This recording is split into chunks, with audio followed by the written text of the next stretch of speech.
Good morning, Raptor Freaks. Lexi Odds here Friday. And it's a game, the last game of the preseason 2025.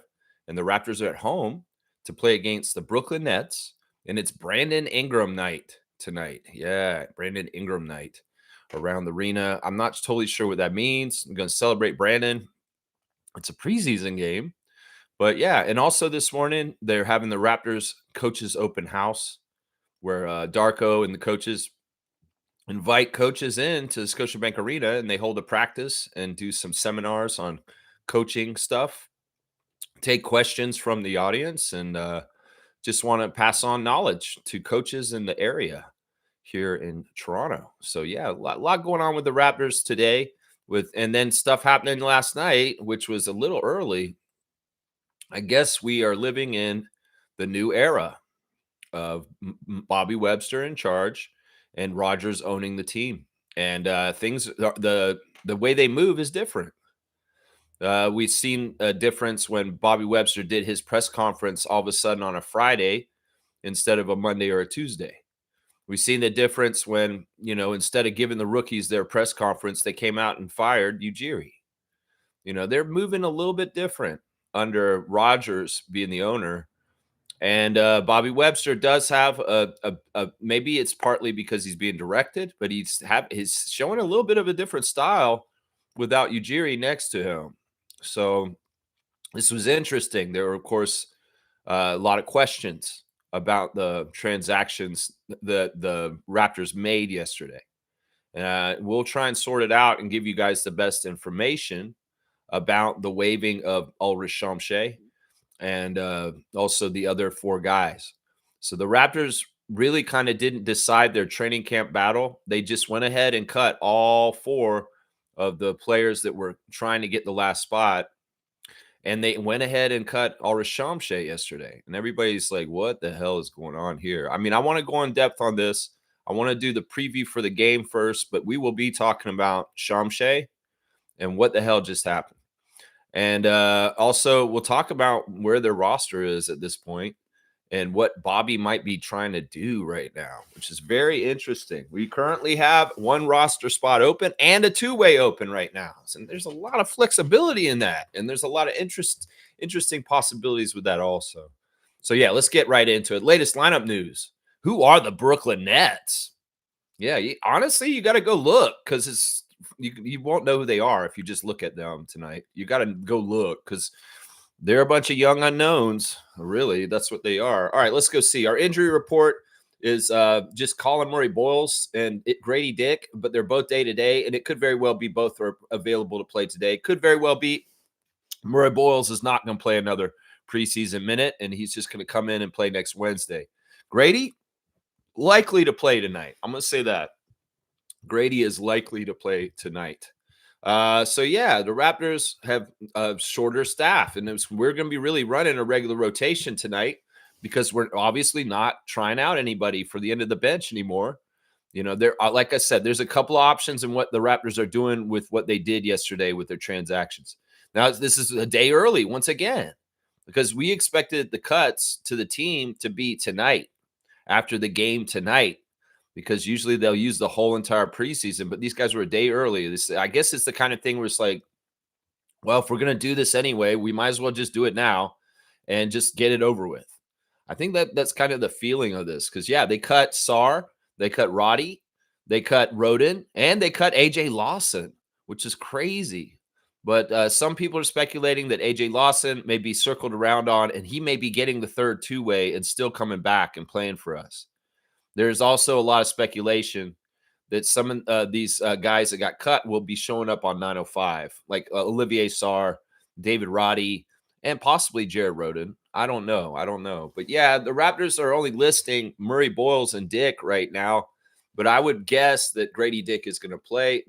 Colin Murray, I'm not totally sure on. Now, the Nets, they have one injury listed on their injury report right now. It's Haywood Highsmith. He has a knee injury. And they say he should be ready for opening night, but it's likely he won't play tonight. He's day-to-day. So who are the Brooklyn Nets this year? Well, Jordi Fernandez is the coach of the Brooklyn Nets, former Team Canada coach. And, well, they've got a lot of rookies. They've got a lot of second-year players. They got a lot of youth. And I think their biggest move in the offseason was to acquire Michael Porter Jr. from Denver. And as look in the preseason, they've just acquired a $40 million player that's going to probably get them about 15 points per game or something, it seems like. Yeah, Michael Porter Jr. so far has been a focal point for this team, but he's still not the leading scorer. The leading scorer for this team is Cam Thomas. And Cam Thomas has been leading them in the preseason. Their record in the preseason is not bad. It's 2-1, and they'll play tonight against us. And, of course, we don't want to be 500 for the end of the preseason. We would go to 3-3 if we lose tonight. So let's go put a good effort out there and beat a team that we should absolutely beat, Raptors, and end up 4-2 tonight. So the Nets have Igor Demin slated at starting point guard, which is interesting. The guy's been hurt this summer. He's a rookie. And, well, will we see Demin as their point guard tonight? We'll have to see. Cam Thomas at shooting guard. Terrence Mann has made his way over to the Nets, and we'll have to see if his career is revitalized there in Brooklyn. I forgot he was on this team. In some ways, he could be an underrated player for the Nets this year. Michael Porter Jr., a player that I think is way overpaid. And in some ways, the Nuggets did a really good job unloading his crazy contract onto the Brooklyn Nets. And Nicholas Claxton, of course, at center. So, yeah, there's a little bit of veteranness in that starting lineup with Thomas, Mann, Porter, and Claxton. The rest of their team, Nolan Troyer, the French point guard, is their backup point guard. So they have two rookies in their depth chart for point guard right now. The Nets, the number one point guard and number two are both guys who got drafted this year. Also, they got Zaire Williams, who's a player from Memphis Grizzlies from before that is really close with Darko. In fact, Zaire is one of the people that Darko touts as one of his development achievements. So that guy will be there. The underrated young power forward Noah Clowney will be playing in this game tonight. Actually, Noah Clowney's been one of the better bench players for the Nets so far this preseason. Scotty's good friend, Day'Ron Sharpe, is the backup center. That is one of Scotty's best friends, Day'Ron, just so y'all know. They got a couple more players from the draft. Ben Saraf and Danny Wolf, both from the draft, are on there. Grady's good buddy, Jalen Wilson, from the Kansas Jayhawks, is, of course, still around the Nets. He's a strong player. They've also somehow acquired from Atlanta Kobe Buffkin. So we'll have to see if Kobe Buffkin is healthy and available to the Nets. Then we got Tyrese Martin. I've never heard of that player before. I don't know who he is. EJ Liddell, of course, was at Summer League, and the Raptors were playing them, and he wanted to get in fights with people. So they got the fiery EJ Liddell. In particular, he was messing with Jacoby Walter. Drake Powell is also on this team as I guess he's another rookie. There's a lot of young players on this Brooklyn Nets team. So, yeah, the only one who's listed as out is Haywood Highsmith. Yeah, I mean, look, I don't want to be losing to no rookie team. I want to be losing to no team that ain't got no real bona fide franchise player. I don't want to be losing to no team that's destined to be at the bottom of the Atlantic Division, and I don't care if it's preseason on a Friday right before the regular season starts. Have some pride. Just like the Wizards game. If we had lost the Wizards, it would have been kind of but glad that you guys hit it on a 0.8 shot, Olivier Sarr. But yeah, I don't want to mess around. Let's not make it close. Let's put a good effort out there with our good squad, and let's rout them. Seriously. Because if we play right and the talent is in there right, we should rout this team. This team is not good, and we need to kick their ass. One thing that could be in our way, though, let's do the ref report. All right, guys, we got for the first game of the season with this guy, Ed Malloy will be our ref tonight for our crew chief. Ed Malloy is number 7 at his 24th season out of Media, Pennsylvania. His favorite TV show is Jeopardy. His favorite movie is Top Gun Maverick. He likes AC/DC for music. His favorite book is Tom Clancy novels. His favorite meal is penne a la vodka. His favorite app is Spotify, and he most like to visit Sorrento, Italy. Yeah, Ed Malloy, guys.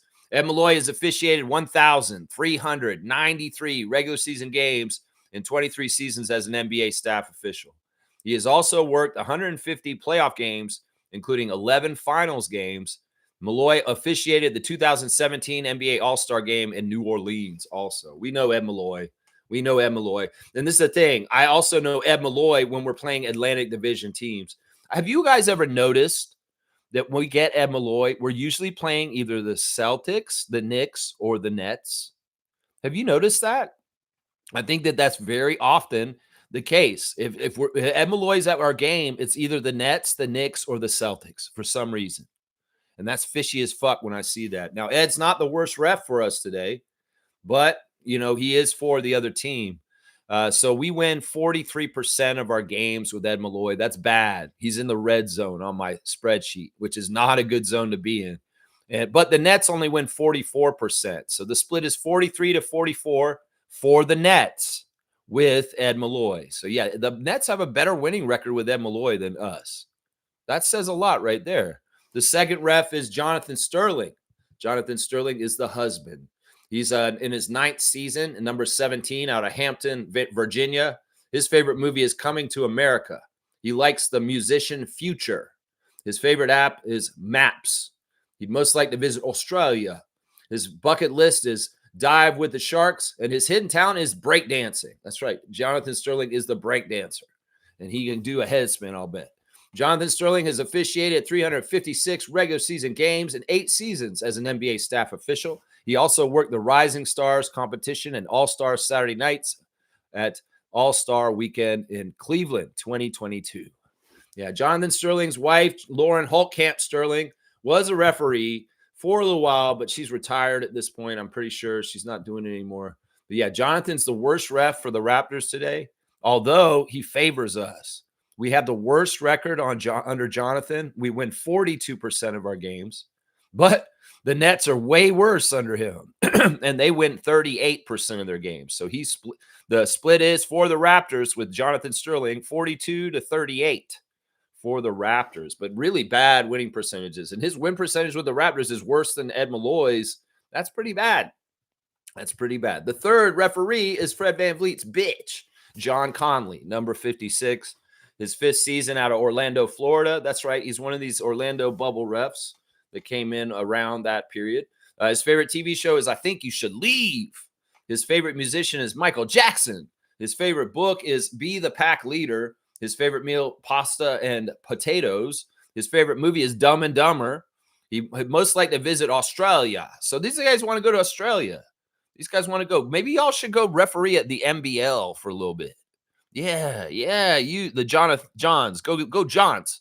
Go to Australia and referee NBL for a little bit. Say hi to David Johnson and Javon Freeman Liberty and go over there and say hi to them. But yeah, maybe they need some help with the ref seminar. You want to go to Australia? Go to Australia and referee at the NBL.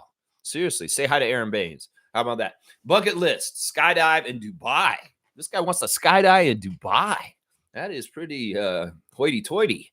John Conley has officiated 141 regular season games in 4 seasons as an NBA staff official. He also refereed 25 regular season games as a non-staff official in the 2020-21 season. Yeah, he's the one that Fred pointed at and said, "You a bitch." That was a moment. That was a classic moment. Now, John Conley is the best referee for the Raptors today. We have a very good winning percentage with him. We win 56% of our games. Meanwhile, the Nets have a dismal 25% winning 1 out of 4 games with John Conley. So he very strongly favors us. The third ref, Fred VanVleet's bitch, John Conley. So yeah, Ed Malloy, Jonathan Sterling, John Conley. This is not the best ref crew. I'm going to say this right now. If there's any kind of shenanigans, if there's some sort of thing where even though it's preseason, Ed Malloy wants to flex his power muscle, he will influence the game against the Raptors. Trust me. You never, ever want to trust Ed Malloy. He's like Scott Foster. He's one of the bad refs. He's definitely a ref that will manipulate games to get outcomes for what the NBA wants as far as the standings. And, the move that happened yesterday, I'm going to go in depth on why I think that happened with Shamshay. And it's going to be very telling, guys. I'm going to tell you right now. So, yeah, Ed Malloy, Jonathan Sterling, John Conley, the ref crew for tonight, not the best. So watch out for Ed Malloy is what I'm saying.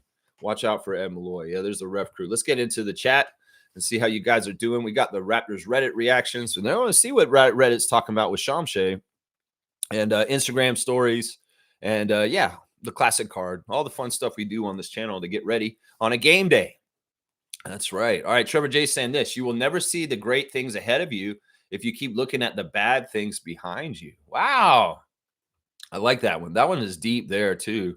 You never see the great things ahead of you if you keep looking at the bad things behind you. Wow. I mean, that's another great statement for staying present and in the now. You know, if you're holding on to things from the past and it's stopping you from being able to go forward, that's not a good thing. So get a reckoning with your past and come to peace with it so that you can be light enough to move into your future and you can embrace it. So yeah, thank you for the words of wisdom, Trevor J. Blessings to the Jones family, all the Raptor Freak families. That's right. That's right. Happy game day and Ingram night. Yeah, I don't know what this entails. There is an article out on ESPN this morning about Brandon Ingram, and it's done by Mark J. Spears. He did an interview with Brandon, and basically the article is Mark J. Spears is anyway. In some ways he's good. Sometimes he's like annoys me. This article is basically about Brandon professing his love for the New Orleans Pelicans, even though he's on the Raptors now. So, and there's some shots at us that are kind of fucked up. Like, first of all, because Brandon said in an interview recently that he really appreciates all the fans showing up at Raptors games over and over again, whether we win or lose, and that's different. He's never seen that. Well, Pelicans fans did get butthurt, apparently. And they did kind of come at him in ways like, why would you say that? Well, because it's true, you idiots. Like, do y'all sell out every single game? Do you fill your arena down there in New Orleans every single game? You do not. So don't get mad at Brandon just speaking truth to truth, because it's true. He comes up here, he sees a sellout while he's sitting on the bench waiting to recover and come back. And he sees the Raptors fans showing up, and we're only winning 30 games that season. So it's like, don't get mad, New Orleans. Go to your games. Maybe that's better in some ways. But Mark Spears even goes around and at the end of his article takes the shots about it being cold up here. He says, I had to ask Brandon, how's it like to be in Canada now where it's so freaking cold? And, he had to write a whole paragraph about that at the end. And Brandon's like, I just had to wear double clothes and I got used to it. But of course, a writer like Mark J. Spears being very centric, in some ways egocentric, on the dumb narratives that ESPN and NBA sports writers have pushed for so many years, just feeding into it with the bullshit. No, Brandon was good in the article. He didn't say anything wrong or anything. He still has nice, close ties with his teammates from New Orleans, but he's really bonded with our guys too. And they talk about his friendship with Shed in that article, and just how much he's really gotten along with the Raptors already too. So check out the new article by Mark J. Spears on ESPN, even if it's kind of bullshit in some areas. You'll see what I'm talking about if you go read it. But yes, Brandon Ingram night tonight, and I don't know exactly what that means. Maybe he can walk out and wave to everybody and say, hi, guys, I'm on your team now. Hi. I don't know. I don't know what it means. We'll get Monique to tell us when she goes to the game tonight. Superfan Mo will be there. We know that. Yeah, Trevor J. saying the Raptors waving all 5 players. That shocking ones are AJ Lawson and Ulrich. Maybe they have their eyes on another big. Yeah, I mean, that's the thing. This move is for flexibility. This move is for cost cutting. This move may have been the move that they needed to do to get under the tax. That's what Mike's saying, that they actually just cut like $2.7 million from their salary.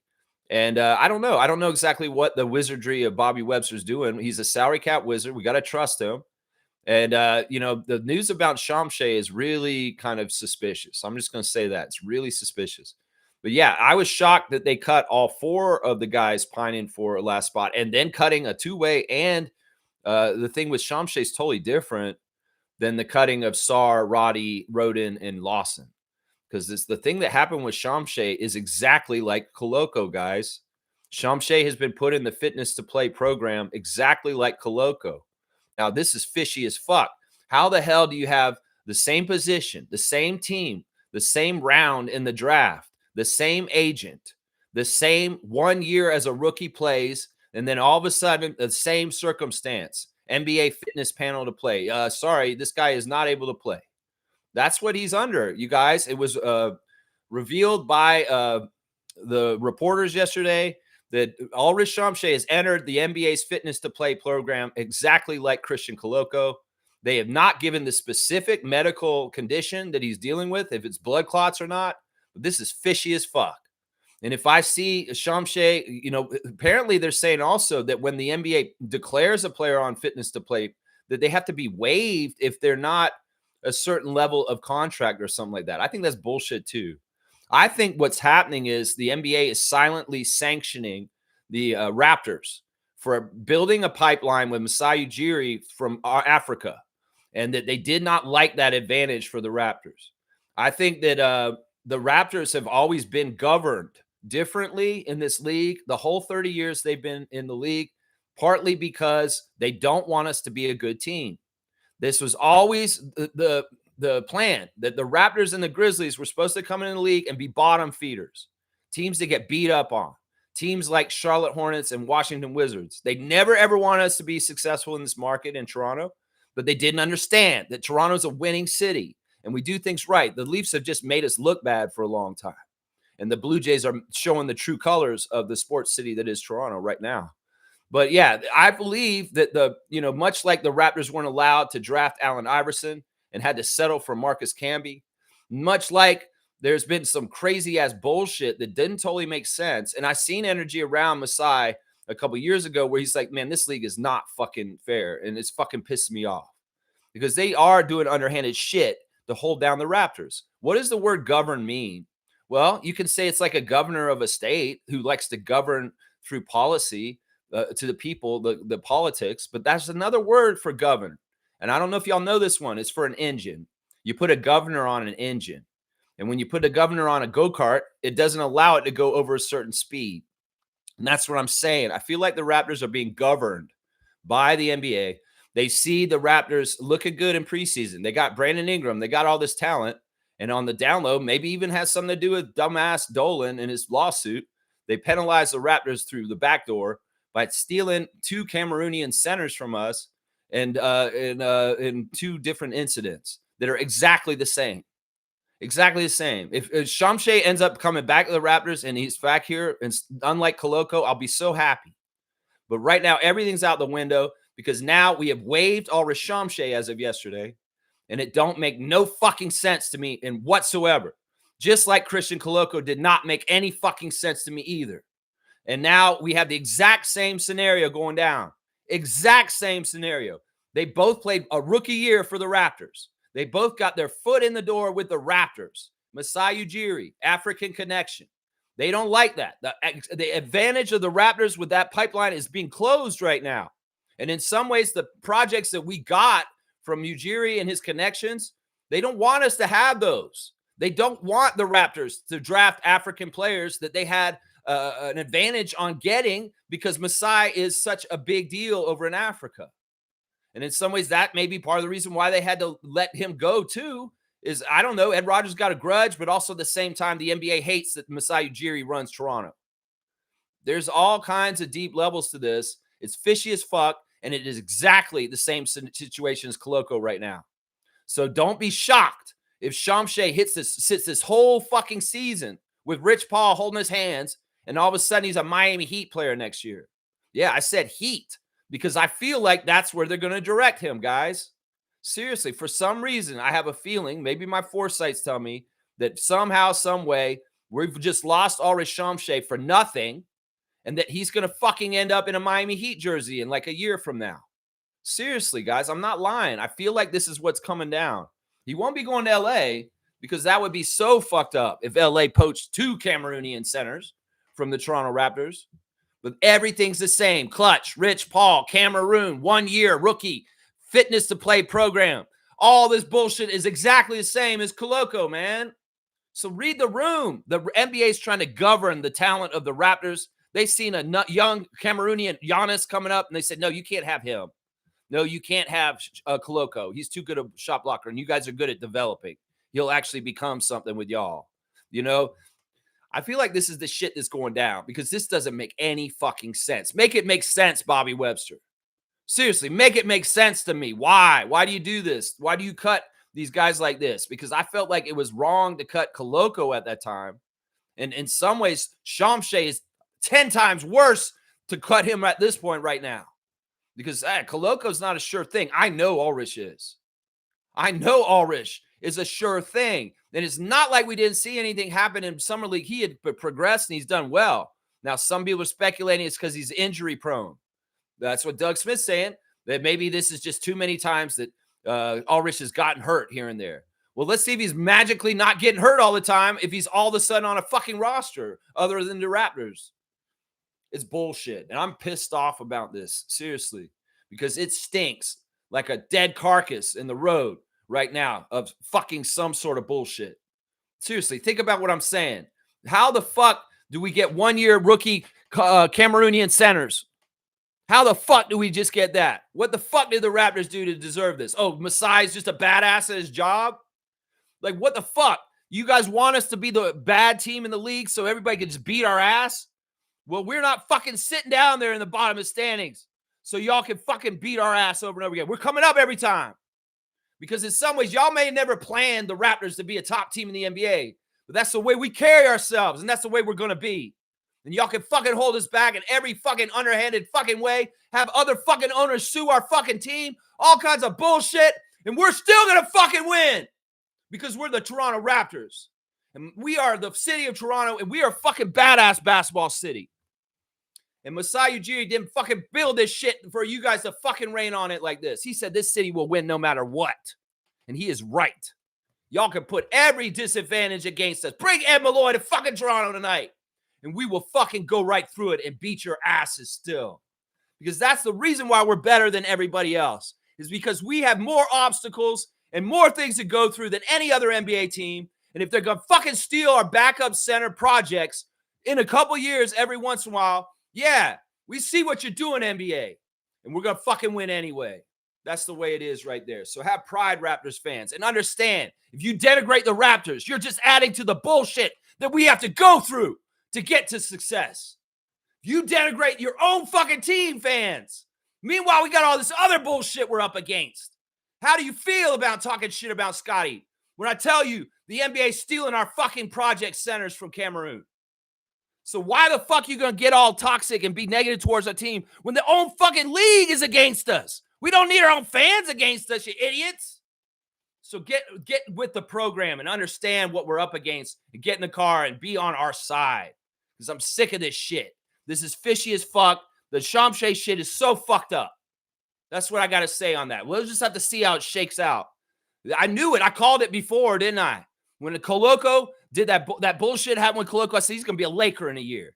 I got the team exactly right. I said he's going to be a Laker in a year. Rich Paul and LeBron doing some fishy shit to get a center on the Lakers all of a sudden, steal it from the Raptors with some fitness to play program, whatever that fucking is. That's the thing. That shit is NBA sanctioned. And that shows you if the origin of this kind of bullshit is happening, it's coming directly from the NBA to govern the Raptors and hold them down. Because that's the NBA fitness to play program. And they have fucking ability to just say this player can't play ever again right now. They're medically not cleared and fuck up teams' projects and plans. You know, when Thompson Twin and Detroit had this shit, you know, I thought it's fishy. Who the fuck gets these anyway? Like these fitness to play flags where, oh, you got to go out. How do you determine this shit? And do you ever fudge this shit for certain names that are big in this league? Like, is there a good player that got this problem and y'all look the other way because it wouldn't be good for money if fucking Luka Doncic was on the fitness to play program all of a sudden? Like, seriously, I want to know the rules about how y'all fucking decide who the fuck is going on the fitness to play program. You need to fucking delineate and fucking make it very clear to everybody so we know how fair these fucking rules are. Because this is bullshit. 2 fucking centers from Cameroon. This bullshit has happened. NBA, you better come clean with your fucking procedure, you motherfuckers. You need to explain to the Raptors freak right now why the fuck Ulrich Shamshay isn't on the Raptors right now. Seriously. I'm sick of this shit, NBA. You game this shit against us. And I know you're fucking doing this shit with Rich Paul and his fucking bullshit. It's fucking bullshit, y'all. I'm sorry. I had to do that. I had a big rant after what yesterday happened. And I know a lot of y'all are feeling the same way as me right now with this bullshit. It's like, what the fuck? Why did we cut Shamshay? That don't make no fucking sense. Yeah, it doesn't. It really, really doesn't. And that's why I'm fucking cussing at the NBA this morning. That's right. That's right. Trevor J saying the Blue Jays even the series 2-2. Hey, let's switch to some good news. It's a beautiful day in the neighborhood, even though they stole another center. Could you be mine? Would Ulrich Shamshay be mine? I have always wanted to have a Cameroonian center just like him. I've always wanted to be in the team with Ulrich. So let's make the most of this shitty day. Shamshay has gone and gone away. Could you be mine? Would you be mine? Won't you be my neighbor? Hi, neighbor. I've switched my hat to the Blue Jays, and they will be playing Game 5 tonight against the Seattle Mariners. The even series is now even. And the Blue Jays have the home field advantage once again in a 3-game series going forward. Yes, this is exactly what we wanted. And now they have a real good chance to still win the series. So keep going, Blue Jays. You got the World Series in the distance coming to you if you go get through the rest of Seattle. So go on then, Blue Jays. Win the game tonight. That's right. That's why we put this hat on. That's right. We put the switch, the Mr. Rogers switch. That's right. Trevor's saying, never say that won't happen to me, like has a funny way of proving us wrong. What are you saying? Oh, never say that won't happen to me. Life has a funny way of proving us wrong. Yeah, Trevor, I want to limit your words of wisdom. Can you just save one a day, please? I just want one word of wisdom a day, man. You're like rattling them off, man. Because in some ways, I like that just to be one section, one little part. And I mean, because Randolph's going to come in and do his too. And I love your guys' word of wisdom. It's just I feel like you have to do one every day. Save it, bro. Use that one tomorrow. You know, that's what I'm saying, man. Let's see. James is saying we are keeping Chucky and Martin. I guess good to boost our guard defense. Well, those guys are draft picks. They were always going to be coming in this year because we just drafted them and they've got to get their chance. So yeah, that they were never involved in any of the decisions. Chucky and Elijah were always going to be on the team because it's just like that. I mean, it's just like that. Let's see. Maybe not this year, but going forward. Wait. Oh, he's saying if Martin can play defense and hit threes, I can see him as a rotation piece for us. Plus, he's athletic. Maybe not this year, but going forward. I haven't seen enough to really feel encouraged about Elijah Martin long term right now. But he's got chances and he's got time to develop and he's got to do it. And if he doesn't, I mean, I'm not going to be upset if he doesn't have long term with the Raptors. I'm just put it that way. You know, he's in some ways he's just lucky to be in the league. Let's just put it that way. There's a level of that right there. Yeah, Nako's here. Nako's saying probably keep Ulrich if he wasn't injured. No, Nako, let's not even speculate about whether they could keep him or not. I'm betting the NBA forces this shit to happen. You know, I don't know. Maybe Bobby Webster, he has the intel, he understands.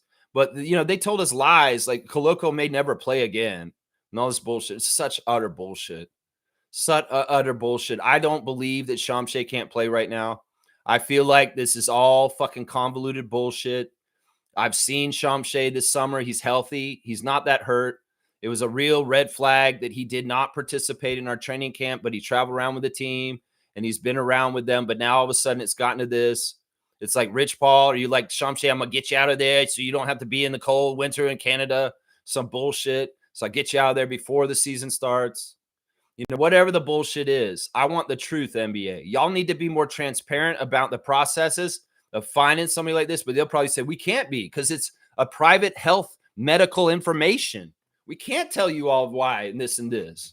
Okay, so you just make a mystery thing and just have decrees. And you can just steal players from teams now. That's what you're fucking telling me. And if aspiration's true too and you don't do anything about that, well, what the fuck am I watching as far as an NBA? Seriously, there's no fucking rules. And it's just a bullshit fucking criminal league where just bullshit can happen. You steal players and you can spend money in back doors to get extra players. Yeah, what the fuck is the integrity of this, Adam Silver? Seriously. David Stern is rolling in his grave once again because you put betting in here and you're not fucking taking a good job of making the league look on the up and up and fair. Yeah, I'm going to see right through this bullshit. And the fitness to play panel or whatever that fucking bullshit, it needs to come clean with what it is and what it's doing. Because, Jonas Sky is here. Hello, respect, Big Mike Batiste, number 5. Yeah, he's talking about Bulldozer. That's Giannis Sky. That's our Greek freak. because he's a fan of Greece and the league over there in the country. And he's just putting his praises on our assistant coach, Mike Batiste, who very much probably will be speaking this morning. I would guess that Mike Batiste gets up in front of the crowd at the open house this morning and talks to the coaches at Coaches Open House. That's part of what they do. You know, they probably already started, and it could be Jim Sand, it could be Jama, it could be Pat Delaney, it could be Mike Batiste, who's doing a seminar right now and teaching young coaches from around Ontario and Toronto, coaching stuff from Raptors coaching staff. Really, really cool event right there. Yeah. Yeah. Shaq Lindsay saying, Ulrich and Lawson. No, Bobby. No. Yeah. I hear you, man. I don't get it. I think that there's a lot of speculation about Lawson that he's still circling back. That you know, the one thing with Lawson, though, is he has to clear waivers. If the NBA doesn't have any team that's trying to get him after we cut him, we may be able to come back and re-sign him back for cheaper. And there is some murmurs that that's what's happening. There is some murmurs about that. I know Blake Murphy said on Blue Skies yesterday that he sees that some of these guys are coming back. It's like, yeah, we waived them, but they should be coming back. Now, Shamshe's different, though, because it's the fitness to play. But, you know, Roddy, Sar, they could be on 905, very much signing very soon. And who knows? AJ Lawson may be just circling back and taking that third two-way that was Shamshe's from before, and he will be back on the team. Who knows? Maybe Jared Roden is too. I don't know. There's a little bit more possibility with them boomeranging back and being on the team still. But Shamshe, this is fucked, man. This is such a fucked situation with Shamshe, man. Seymour saying 5 cuts in our armor today. Wounds will heal over time. Yeah, I mean, I wouldn't characterize it like that. I would just say, you know, the team was going to make cuts, but they cut deeper than in the roster than we thought. But I think that it really is a position of flexibility and possibility in the moment. You know, maybe they're seeing like Sacramento just got Russell for nothing, just added at the end of the bench. Maybe Bobby's creative and he has some sort of way to really add another players. There's another possibility, though, guys, that the Raptors are not going to add somebody in that last roster spot. They're going to leave it open and they're going to cruise for a while to save money so that they can do that way to get underneath the tax. So it could very well be we go without somebody in that roster spot, that regular rotation roster spot, not the two-way. The two-way will probably get filled. But the roster spot that's open could very well stay open and vacant for a few months. So we'll just have to see how Bobby plays it. Once again, he's in charge. We got to watch what he does. And hopefully, you know, things will be going in the right direction. I'm sure they are.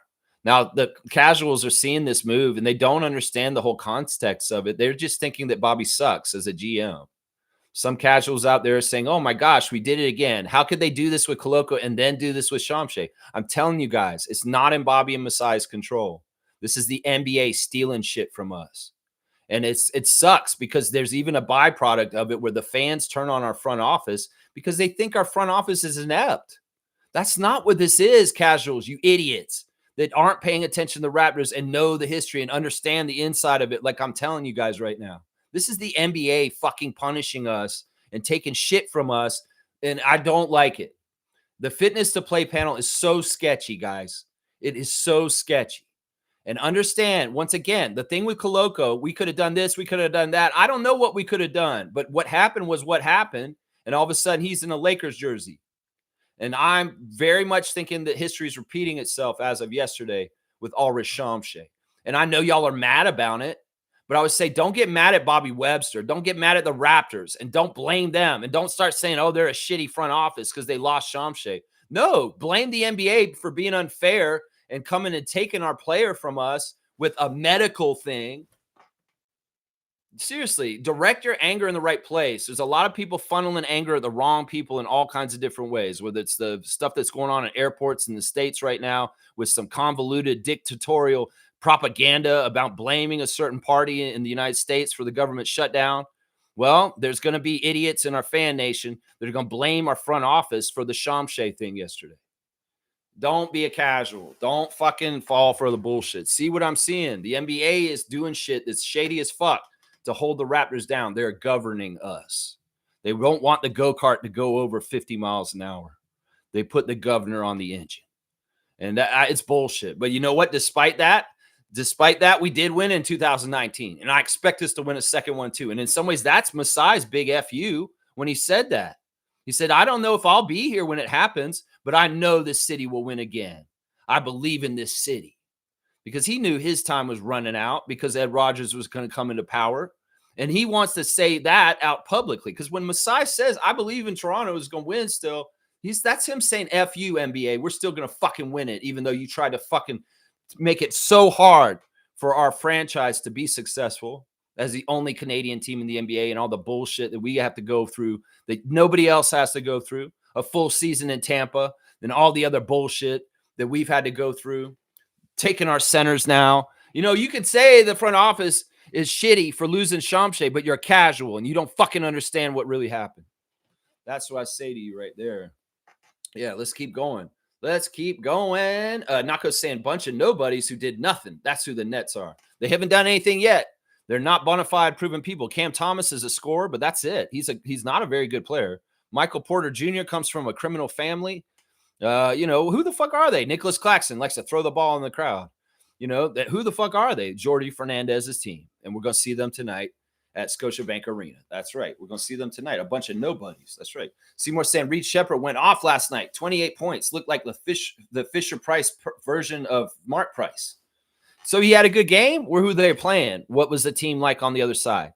Was he playing a level of talent that's like something he could flourish against? Was he playing real talent? I don't know. Either way. Okay, Reed Shepherd, you got 28. I still think that you're going to be a bust. I still think he's going to be a bust. Everybody's saying he's going to be this and that. I don't believe you.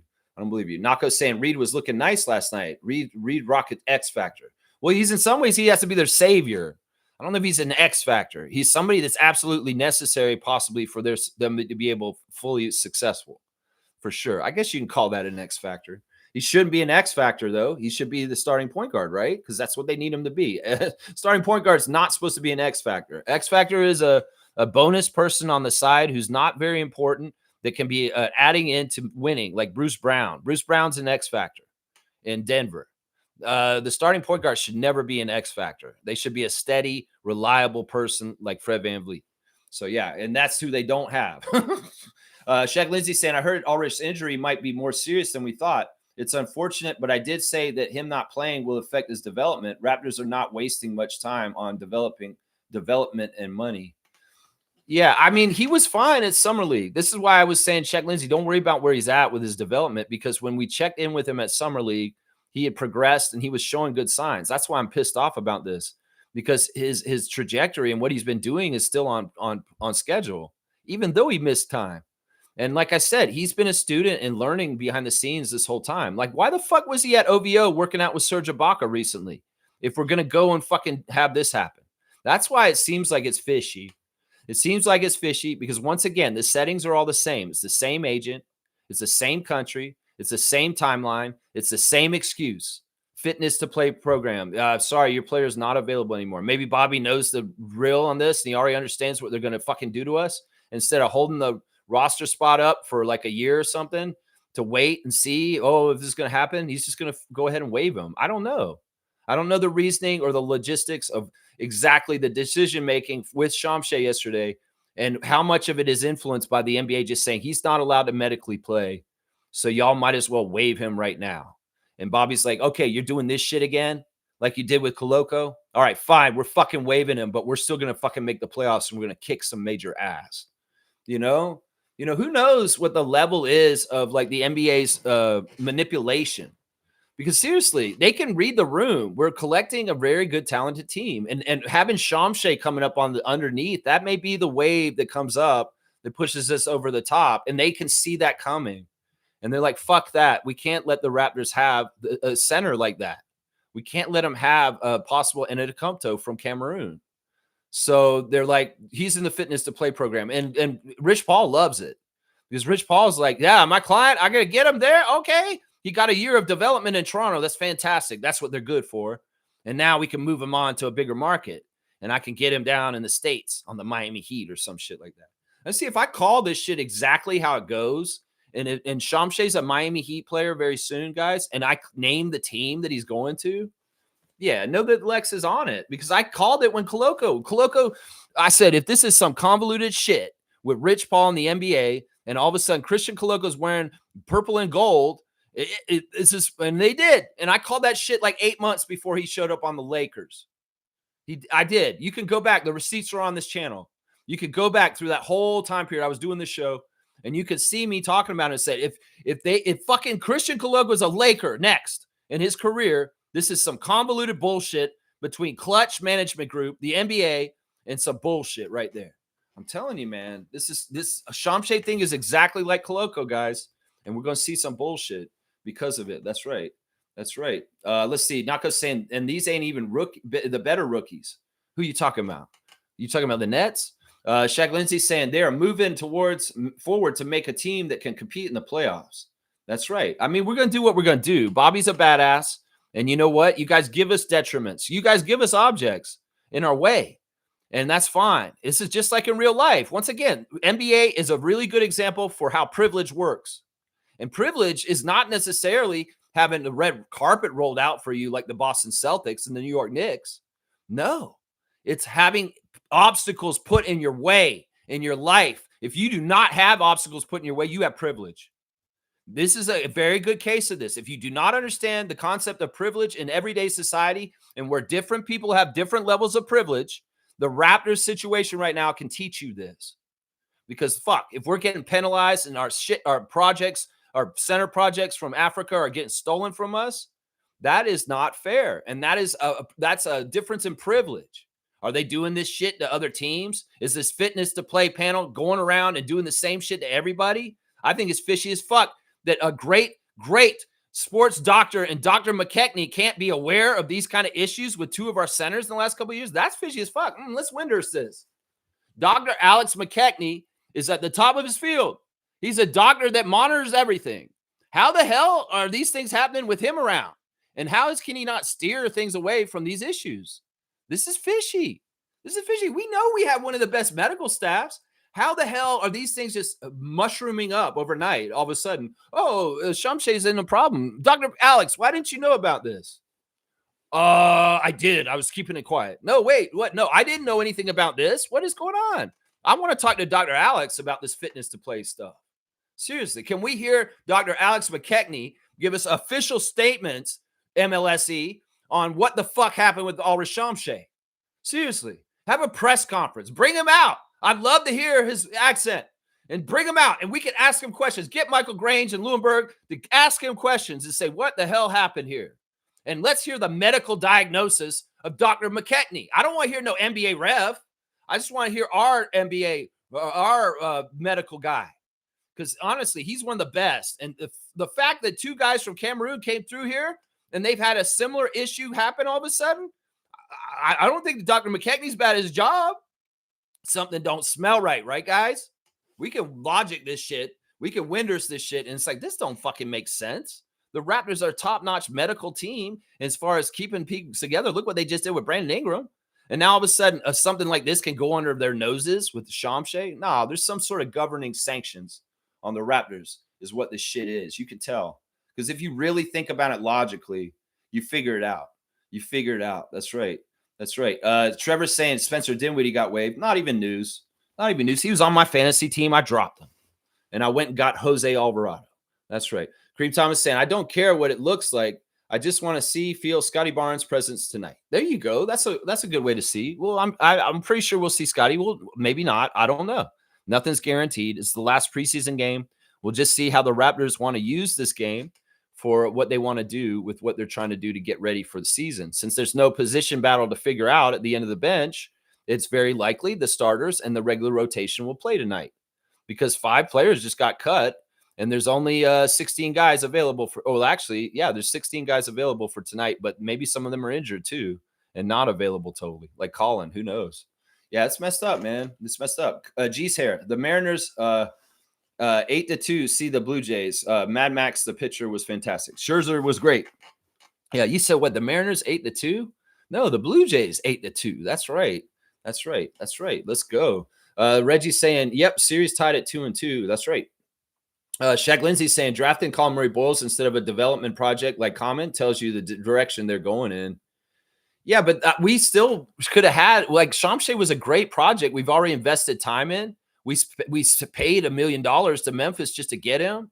Like I feel like some ways this is a fu to Masai.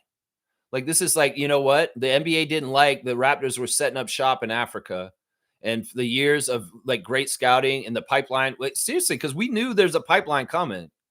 You know, there's a lot of young African guys who would love to play for the Raptors specifically because of Ujiri. And in some ways, the damage may be already done for that. There may be people over there that want to come anyway to us because of Siakam and Ujiri. But you know, they don't like this. I don't think they like this because in some ways it's an advantage for us that we can utilize, and they wanted to kill that advantage. And I think that, you know, Ujiri getting no reason fired this summer, and then now like his pet project that he brought in from Cameroon is like mysteriously waived yesterday. You know, we can put this together, guys. Figure this out. The NBA sanctioning the Raptors in some weird way by taking away players from us. And I don't get it. It's kind of fucked up, man. Could this be like the under the table kind of decision that they made for retribution for the lawsuit? Maybe it's like Adam Silver said, you know what? We won't let you win the lawsuit because we don't want this to publicly look like teams can just sue each other. But on the down low, we'll punish the Raptors for what they did. And we'll make them have to get rid of Ulrich Shamshay. You like that, James Dolan? Oh, I love that. I love that. Almost as much as sexually assaulting a massage therapist at an Eagles show. Yeah, I love that. I love that. Yeah, I don't know. We're speculating here, but we're trying to figure out what the possibilities are and figuring out why the hell this shit happened, because it doesn't make any fucking sense. And I want to know more about the protocol for the fitness to play program. I really, really do, man. That's right. Shaq Lindsay saying Ulrich needs to get healthy in order to be back in the fold. Who's to say he's actually not healthy? That's the thing that pisses me off about him and Koloko. Who's to fucking say these guys weren't actually healthy the whole time and it's just a charade? Seriously. Oh, blood clots. You know, I don't want to make light of a serious issue, but also the same token, what if they actually made us think he was actually in danger? And so many people were so worried about Koloko and this, and it wasn't absolutely anything. It was just a charade to fucking prime off our team. You know, it's a really easy thing to say. Oh, he just has blood clots. He just has blood clots. You know, I don't see any of the medical reports. In some ways, they kept this shit as a mystery ailment for months, remember? Maybe they're like, oh, let's just make some shit up. What's some else going on in the league right now? Well, Wemby kind of had blood clots. Oh, yeah. Yeah, let's make it blood clots. I mean, who's to say these guys are even fucking hurt? You know, Shamshay not being at training camp was a red flag right away. I was like, why the fuck is Shamshay not dressing and playing at training camp? Was he already sanctioned to not be on the Raptors? And, well, this cut was going to come either way, no matter what. Like a month ago, it was decided. There's a lot of fishiness to this shit. And Raptors fans, watch with your eyes wide open and understand the NBA does not want us to be a top Eastern team. It's in their advertising and the way they cover the league on ESPN and other places. They don't want to see it, but the computer simulation will tell the truth. So yeah, just understand this. And that's why I don't respect Raptors fans who dump on their own team. We got enough people coming at us that we don't need our own fan nation being fucking little shits, is what I'm saying. Yeah, Fiercey's here. Good morning, fam, and happy game day. Just joined the stream and not sure if we already discussed if there was pressers after the last game. I don't recall seeing any interviews. No, no media was sent on this road trip for preseason at all. Nobody went to Washington or Boston. Nobody. They called the game remotely from Toronto, right? Matt Devlin and Jack Armstrong. And nobody went there to interview anybody after the game. No, I don't even know if none of the, and the other thing is the press people for Toronto, like Grange and Lewinberg and Blake Murphy and people like that, they're busy with the Blue Jays to an extent too. So Raptors preseason and going on this little road trip was not high on the priority, obviously, for any of the broadcasters or the reporters. It's preseason. The Jays are in the postseason. So yeah, they didn't send jack shit down there. There were no post-game interviews. Olivier Sarr never got his moment. Nope. Never did. That's right. Shaq Lindsay saying that open roster spot will not be filled unless a trade is happening. Yeah. It's flexibility and it's also saving money because if they can run for a little while without somebody in there, I think this is how Bobby does his cap genius stuff to get us underneath certain levels by the end of the year. It's all a method to the madness. So, and it's also, we'll have to see, like, it's a point of flexibility to be on your toes. That if things just develop all of a sudden in the next few months in the season with different players around the league, all of a sudden maybe you could be in striking distance because you have the ability to, hey, we got a spot here. You want to come in? That kind of stuff. So who knows? We'll have to see how Bobby plays this. Once again, whatever happened yesterday, don't blame Bobby Webster, guys. This is the NBA's fault. The fitness to play panel took Ulrich Shamshay from us yesterday. And that's like fucking bullshit, man. It's not like Bobby decides that he wants to put him off the team. In some ways, this fitness to play panel is fucking deciding it for him. And it's kind of fucked up, guys. It's the same thing as Koloko, man. I'm telling you. Fiercely saying, playing against a young Brooklyn team, oh boy, it'll be 10 times uglier and messier to watch than the Wizards game. I don't predict that. You're making a prediction that I'm not willing to get behind. Because, the Raptors could come in and play very tight game and not worry about what the Nets are doing and kick their absolute ass. There's a lot of different outcomes. The Brooklyn Nets could actually play well and not look like a bad team. And we could see a good basketball game tonight. There's all different outcomes. It's likely that it will be sloppy and ugly because young players are involved, but that's not a given rule. Sometimes teams can play at a very high level, even though they're young, because they're just playing well. But it could very well be a glorified G League game too tonight. Yes, it's probably more likely that you're right, but don't put it out of the realm of possibility that we see a good quality basketball game tonight too, because that's possible too. And I don't think it'll be uglier than the Wizards game. I'll say that. The Wizards game was pretty damn ugly. Reggie saying, or it's good be some clutch crap to get him out. Yeah, it could be. He said, "Good be." It could be. Yeah, I mean, that's what I'm saying. Clutch, Rich Paul. Clutch, Rich Paul. Cameroon, center. Cameroon, center. Rookie year played, gone. Rookie year played, gone. NBA to fitness panel. NBA to fitness panel. It's all the same shit. It's the same playbook. It's even on the same timeline, guys. It's on the same timeline. You get 1 year with this guy. Ooh, get attached to him. Feel real good, Raptors fans. You just snatch him away and see the sadness. Some of the past members of this channel are rolling around sad because their favorite's gone. And it's just, you know what? That's just what it is, man. This bullshit. And I'm just saying, like, seriously, we didn't fucking do all this shit with Shamshay just to have this happen. The NBA's taking him from us. Seriously. It's bullshit, man. And Clutch is probably involved. In some ways, Clutch is like in the middle of it. Like, they just care about what's good for Rich Paul and LeBron James and not necessarily what's good for Ulrich Shamshay. They only care about, the company because they didn't give a shit about what was good for Christian Koloko. So I'm going to just guess in advance that they're not thinking about what's good for Shamshay right now. And because Koloko's career has gone to shit since he's been in LA, and he's been spinning his wheels on his development, and they don't know how to fucking get him to the next level and what he needs to do. We do up here, and Christian, you're going to regret this for the rest of your life. That you let this convoluted fitness to play bullshit carry you to LA. And Shamshay, that's a cautionary tale. If you're dumb enough to make the same mistake, Rich Paul, you're dumb enough to make the same mistake, you better circle back and be back on the Raptors. I'm going to be paying attention to this shit, however long this drags out. Now, if Shamshay just magically is available sooner than later, and all of a sudden he's on another team completely, yeah, you'll know the NBA stole him from us. You'll know it. You'll know it. That's right.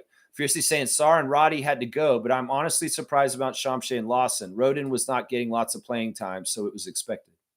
No, this is a huge shock because honestly, I didn't expect them to do it yesterday. If they're going to get rid of guys, it should have been tonight after the game or first thing in the morning tomorrow.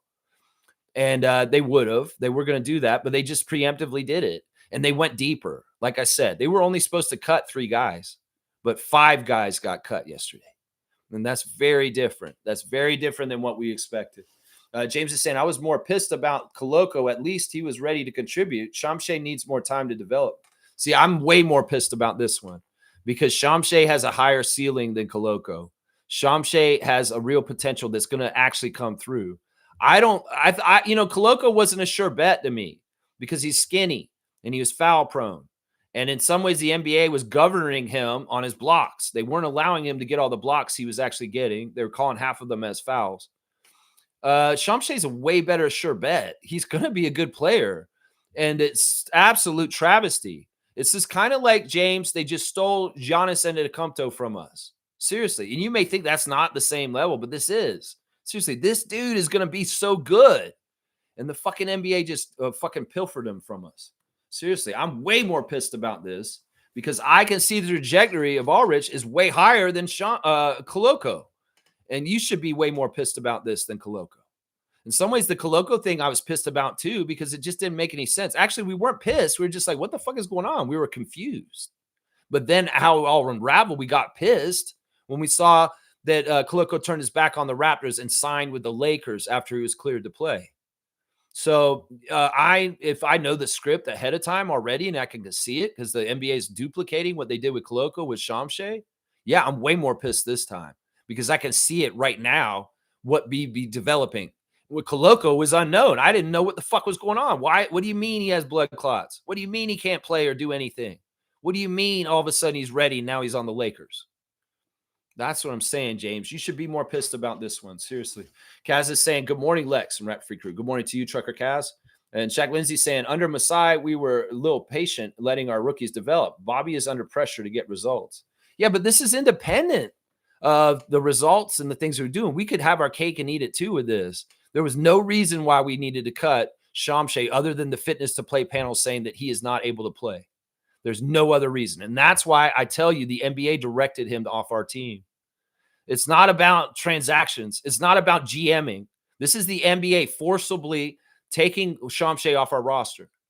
It's not about a decision. Oh, he's a project. We can't wait for him. We need to go now. No, we could have waited for him and kept him on a two-way and continued to develop him. And hopefully he would have hit like next year or the year after that in a major way that would have pushed us up into the championship. That was the plan. In some ways, they're getting rid of our development plan to get to the championship by using Shamshay to finally blossom and become who he's supposed to be in like the next 2 years. But we won't get to that. The man's only 19. And, we were going to start hitting with him on around 22 or 23. And we were willing to put him in the pipeline and build him up slowly because he's that good. So, Shaq Lindsay, I understand you may think it's because Bobby wants to win now, but he can do both. He could stash him and build him up and develop him on the down low through the G League and the two ways and still go for it right now with the roster we have. So this is not what this is. The NBA took him. I'm telling you right now. Fiercely saying, you're onto something, Lex. The Shamshay situation is suspicious as fuck. It's exactly the same as Koloko's. Exactly the same. I just pointed out all the comparisons. Wasn't his injury on his finger or something? We heard it was on his hand. Like, that was the speculation that we were hearing from Lundberg. They said, oh, the injury with Shamshay is a hand injury. That's not fitness to play. That's not fitness to play. Okay, so it's blood clots. It's probably blood clots because that's always what it is with fitness to play. If it's just a regular like ankle or arm injury or something like that, that's not fitness to play. And that's why this is fishy as fuck. And that's why we need to hear more about the explaining. But if it's the Raptors and they're the only ones who get the detriment, nobody's going to give a shit.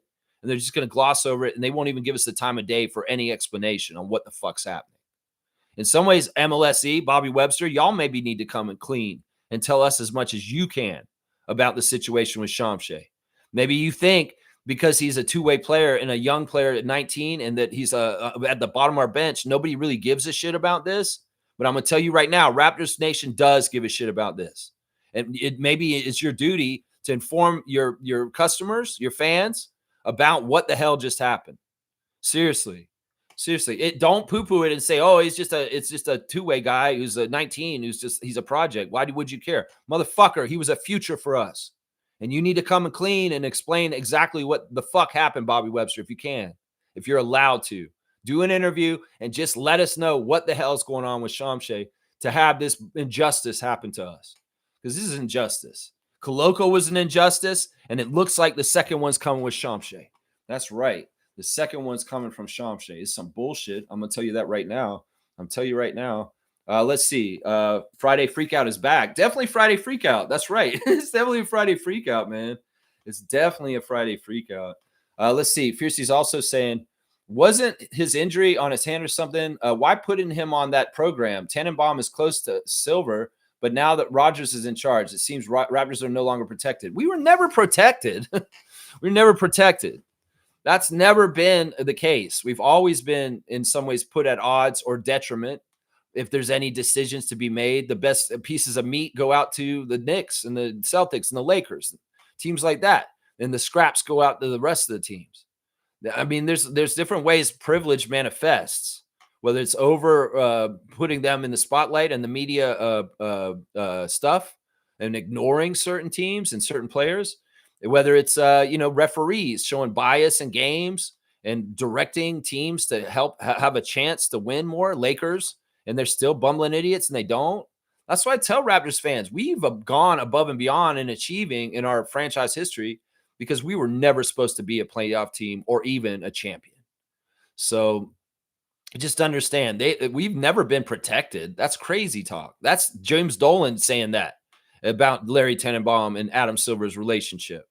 No, let's not get it twisted. Larry Tannenbaum's been a great owner in the NBA for a long, long time, a role model owner.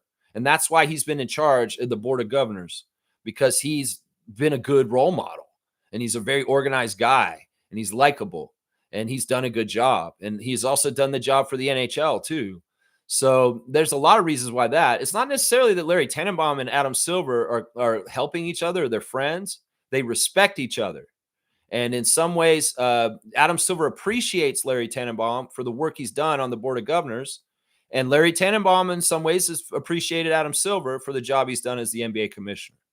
So let's make sure we delineate this situation, right? Because you're playing into a storyline that James Dolan tried to bring up, which was absolute horse crap.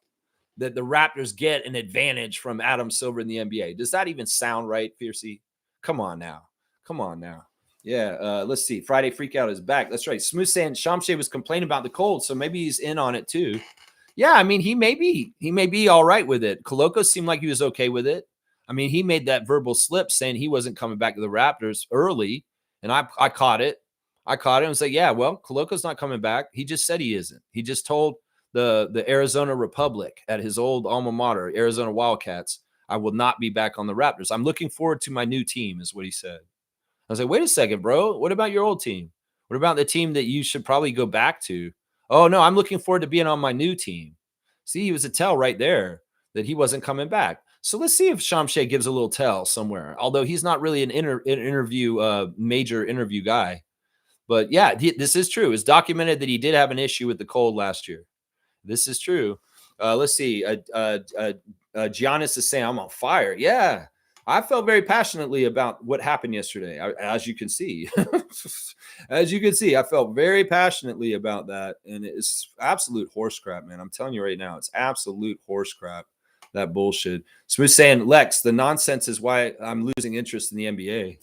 Yeah, I mean, we've had many reasons to be pissed off. This is complete crap. The Lakers game, when Darko freaked out and said, hey, if we're not supposed to win and you're not going to allow us to win, why do we even come to the game? That game is absolutely true. The NBA railroaded us against the Lakers in that game. And Darko had every reason to say that and get that fine. He was exactly right. So this is right. This is bullshit. In some ways, it's like, look, there's a lot of things in this world that ain't fair, obviously, and especially in the world that they're trying to develop from the White House this right now. But, in some ways, we got to do what we got to do because we're in the position we're in. And you know what? The great thing is that people that don't have privilege, they succeed anyway in this world. There's a lot of people that don't get a red carpet rolled out for them in their lives, and they got to start in the mud, and they get out of the mud, and they go and become judges. They go and become doctors.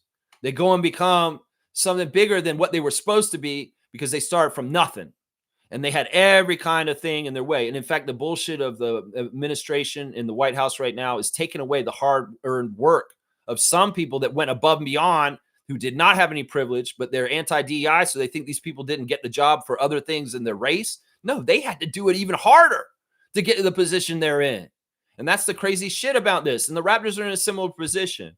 But did that stop that guy from getting the pilot job? Did that stop her from becoming a lawyer? No, they went and did that shit. They went through it. And that's what we have to do too. As long as the NBA is playing and we're able to watch NBA games, the Raptors have to compete at the level they can to try and win no matter what.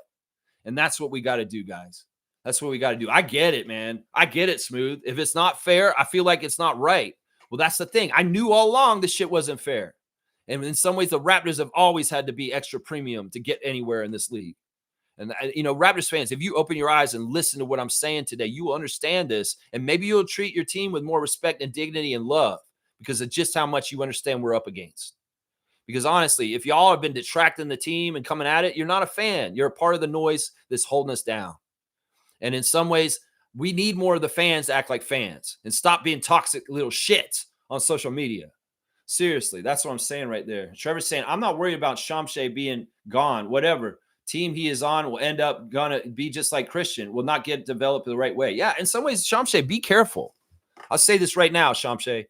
What do you care about? Being cold a little bit or making as much money as possible in your NBA career? Because this is the decision you could make when you have to decide, when you clear waivers and the fitness to play panel says you can return. Where are you going to go?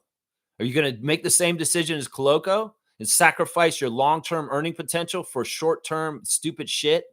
Because that's what you would do if you do that. Christian's fucked himself, and he's behind on his development, and he's not going to be the player he's going to be. You stay here in Toronto, we'll take care of you, right? You know that. And you'll get to that place. Can you put up with the cold? Just get a fucking Canada Goose jacket, motherfucker, and get warm and get developed and get to a higher pay bracket in the NBA. Seriously, motherfucker. You want to fucking drop the ball on your long-term career, Shamshay, you go ahead and follow the path of Christian Koloko. But if you have any say in who you sign back with when you are cleared to play, you come right back to Toronto and you go to OVO Center because that is the best decision for you. Don't do the best decision for LeBron James. Don't do the best decision for Rich Paul. Don't do the best decision for Adam Silver or any other GM in the league other than Bobby Webster. You know that you owe us something. And in some ways, you know this is the place where you'll get somewhere. So respect that is what I would warn young Prince Shamshay. Respect that. That's right. Kenrick James is here. Y'all check out Kenrick Chronic Art James. He's a local talented tattoo artist in the GTA area, around Niagara, all the way to Toronto.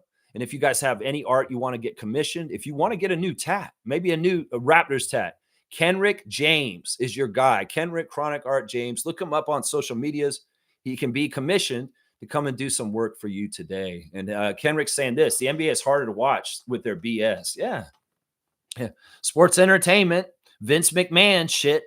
Yeah. Well, in some ways, that's why we got to play hard and go against the grain and win this shit anyway.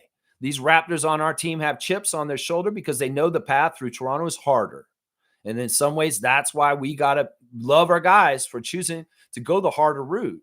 To come to Toronto is the harder route in some ways, but you know what? It's more glorious when you get there. Just ask Fred VanVleet. I'll say that right now. Just ask him. It's more glorious when you get there. That's right. Isaac Campbell's putting me on a starting five on blast. I love it. Smooth saying the Leonard shit, the gambling shit, the domestic abuse shit, and now this. The gambling shit. Yeah. The Kawhi Leonard scandal, even the Kawhi decision to leave Toronto. It's all fucked up, man. It's the NBA and not being helpful to the Raptors. You think that if it was a team that they wanted to market and be on top, they'd let Kawhi Leonard leave like that after that? No.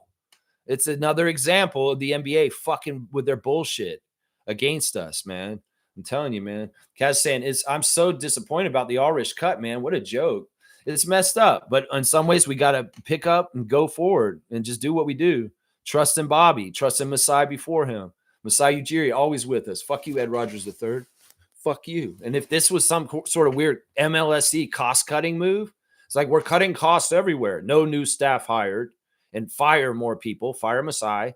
And yeah, Shamshay, you're out of here too. And we're going to leave the roster open because I'm a cheapskate. And we're going to try and run on fumes on this way. And we'll just get by with what we have to. But it's a cost-cutting move. That could be part of this too. Is that MLSE is doing some bullshit because they're trying to save money. You know, let's see. Smooth saying, oh, and the Cooper Flag shit. Yeah, that's another one that's totally fucked up. The Luka shit. There's a lot of convolution in the NBA. It's obvious. And this one today is directly affecting the Raptors. It's bullshit. It's all rigged. It's all of it. Yeah. That's why I love the Thunder and the Pacers at the end. Because in some ways, that actually in some ways proved that it's not totally rigged. Because if it was totally rigged, we'd have Lakers versus Celtics every fucking year in the finals. So, you know, the Thunder being the champions, in some ways, that made me have hope. And that's why we enjoyed the finals, is because the finals seemed like it was a pure competition that was unadulterated by the storylines that the NBA was trying to write. So that's a good side. If the ultimate outcome of the league ends up with like, yeah, this makes sense and this is happening, and they're not just handing out championships to the Knicks and the Celtics and the Lakers like candy, that makes me believe in the league still, that it's still a just league when the Thunder win like that. So in some ways, I know it's all rigged, but ultimately the ultimate outcome this past season was not. You can't take that away from the Thunder and SGA. You can't. Kaz is saying, didn't we trade cash considerations for the pick to choose Shamshay? Maybe there was a cut of money that went to Rich Paul out of that sum. Yeah, I don't know about all that speculation. I don't know if I'll go into that kind of a conspiracy theory or a line of thinking. But we did. No, what we did was we traded $1 million to the Memphis Grizzlies to get the pick spot, the second to last pick in that draft, to get Shamshay. And that's what we did. And we got him a year early too, which is kind of messed up. And the timing with all this shit means that like if Shamshay has to sit out this year, he'll be coming back and he'll be around 21 at that time. If it's going to be a year again where somebody has to sit out. Yeah, Smooth, this is getting ridiculous. Yeah, I mean, I get it. And in some ways, I'm not trying to sell the product of the NBA as this, it's just this perfect thing and all this kind of stuff. No, I can see exactly what y'all are saying. And I have frustrations too. But also at the same time, it's like I'm always weighing, well, I know this is bullshit. The Raptors have to go through a whole season at Tampa. They got to do this, they got to do that. But I still love the team and I'm still riding or dying with them, going through stuff. And I don't want to abandon them, even though I know this shit isn't fair. In some ways, once again, we got to say life isn't fair in general. And there's a lot of people out there having to go through extra bullshit in their lives just to fucking survive. And in some ways, the Raptors, unfortunately, are one of the teams in the NBA that have extra bullshit laid out in front of them. And that's bullshit. Yeah. Fucking rant. Fucking rant. Yeah. I mean, seriously. I mean, look, if you're a Raptors fan and you don't understand the Shamshay incident or what just happened yesterday, you watch me. You'll get it all cleared out and you'll find out exactly what's going on. Seymour saying, damn, I'm watching from 22 minutes behind on catch up, 1.5 catching up. Good job. You'll get there.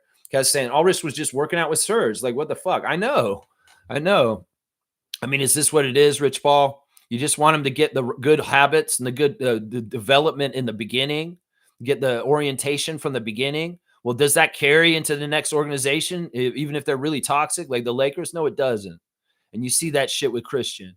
So, Aldrich, man, seriously, you got to see if you want to know what your future is and different decisions you make, you can look at your friend Christian Coloco and decide. You can look at him. He's a cautionary tale. That was a word of wisdom last week. You don't have to make the same mistakes that your friends make. If you watch them and you see them make the mistake, you don't have to make the same mistake, Aldrich Shamshay. You don't. And if you have any choice and where you go to after you get cleared by the fitness to play, you need to come back to Toronto. You need to come back here. That's right. Same Seymour. I'm 5 minutes behind. Okay. Who's saying the only reason Rich Paul didn't try to get Ingram out of Toronto is because Brandon wants to be here. Yeah. And he also knows that this is the other thing. He also knows that Toronto was the team that's going to give him a big extension. And by default, Rich Paul gets a cut. But, this is a weird thing. This is a telltale sign. And I'm a little worried about this. They did an interview with Brandon yesterday on Raptors Admin. It's a fast take question and answer, really quick. And they asked him, what word would you tell your teammates one word to describe you to tell your teammates? And he said, mystery. Like, I don't want to think that Brandon on the download is going to be some sort of weird, like, I'm not totally for the Raptors. And in some ways on the inside, I'm going to hold them back in certain ways. No, I want to believe that he's fully going to be healthy, trying his ass off, going for championships and trying to be an all-star and all that kind of stuff.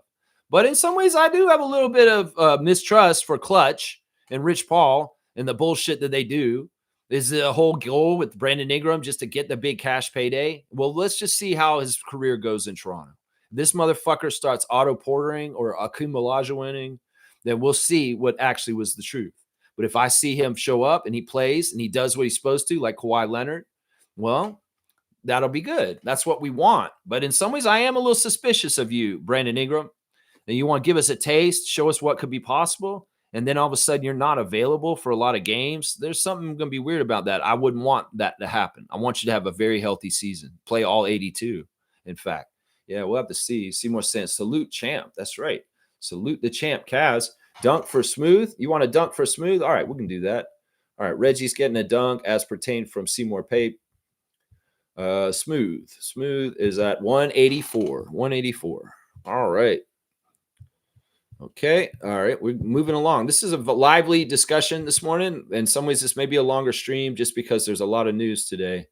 A lot of news. Let's see.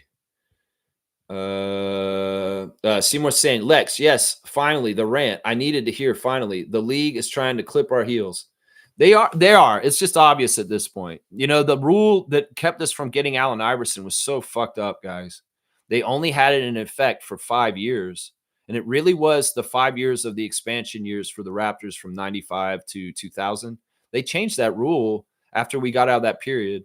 And basically it was that the expansion teams were not allowed to get a top 3 pick or something. I think we weren't allowed to get a top 3 pick in our first 5 years. Isn't that such horseshit? And it's totally Shaq's fault because the Orlando Magic got Shaq in their first 5 years and it launched them immediately to the finals against the Rockets. Well, then the Raptors got their expansion into the league in 95. And immediately we weren't allowed to have a higher pick than 4 immediately. And we missed out on some stuff because we actually had draft lottery luck and we got the number 1 pick the year Allen Iverson came out in the draft. But we weren't allowed to have the number 1 pick and we had to pick Camby second from UConn. And there's an alternate storyline, an alternate universe and timeline where we have Allen Iverson on the Raptors. And that never came to be. And if you think about it, that could have possibly been Allen Iverson and Vince Carter on the Raptors. So that's the first major unfair thing that the NBA did to the Raptors that they didn't do to anybody else, was robbing us of Allen Iverson in that draft because we won the lottery. We won the ping pong ball. And even though we won that lottery, it didn't matter. We didn't get the first pick. We had to take second. And it was Camby. It was Camby, man. It's crazy, man. Yeah. G saying, wait, so he can't even play in the 905? Yeah, this is shady as fuck. Yeah, he can't play at all. They just declared him unplayable, the fitness to play panel. That's why it's fishy as fuck. Like, what is this shit? What is this convoluted bullshit right here? That's why I wanted an interview in a press conference with Dr. Alex McKechnie and Bobby Webster soon. You all can act like this isn't a big deal, MLSE and the NBA, but to Raptors fans, this is a big deal, and there's heavy interest in this. And read the room, Raptors admin, and go talk to your bosses and say the fans want to know what the fuck is happening with Shamshay. And if we've got a VP of medical science and Dr. Alex McKechnie, he's the one we want to hear from. Seriously. Yeah, Coloco, fishy as fuck. That's right. Coloco and Ulrich. That's right.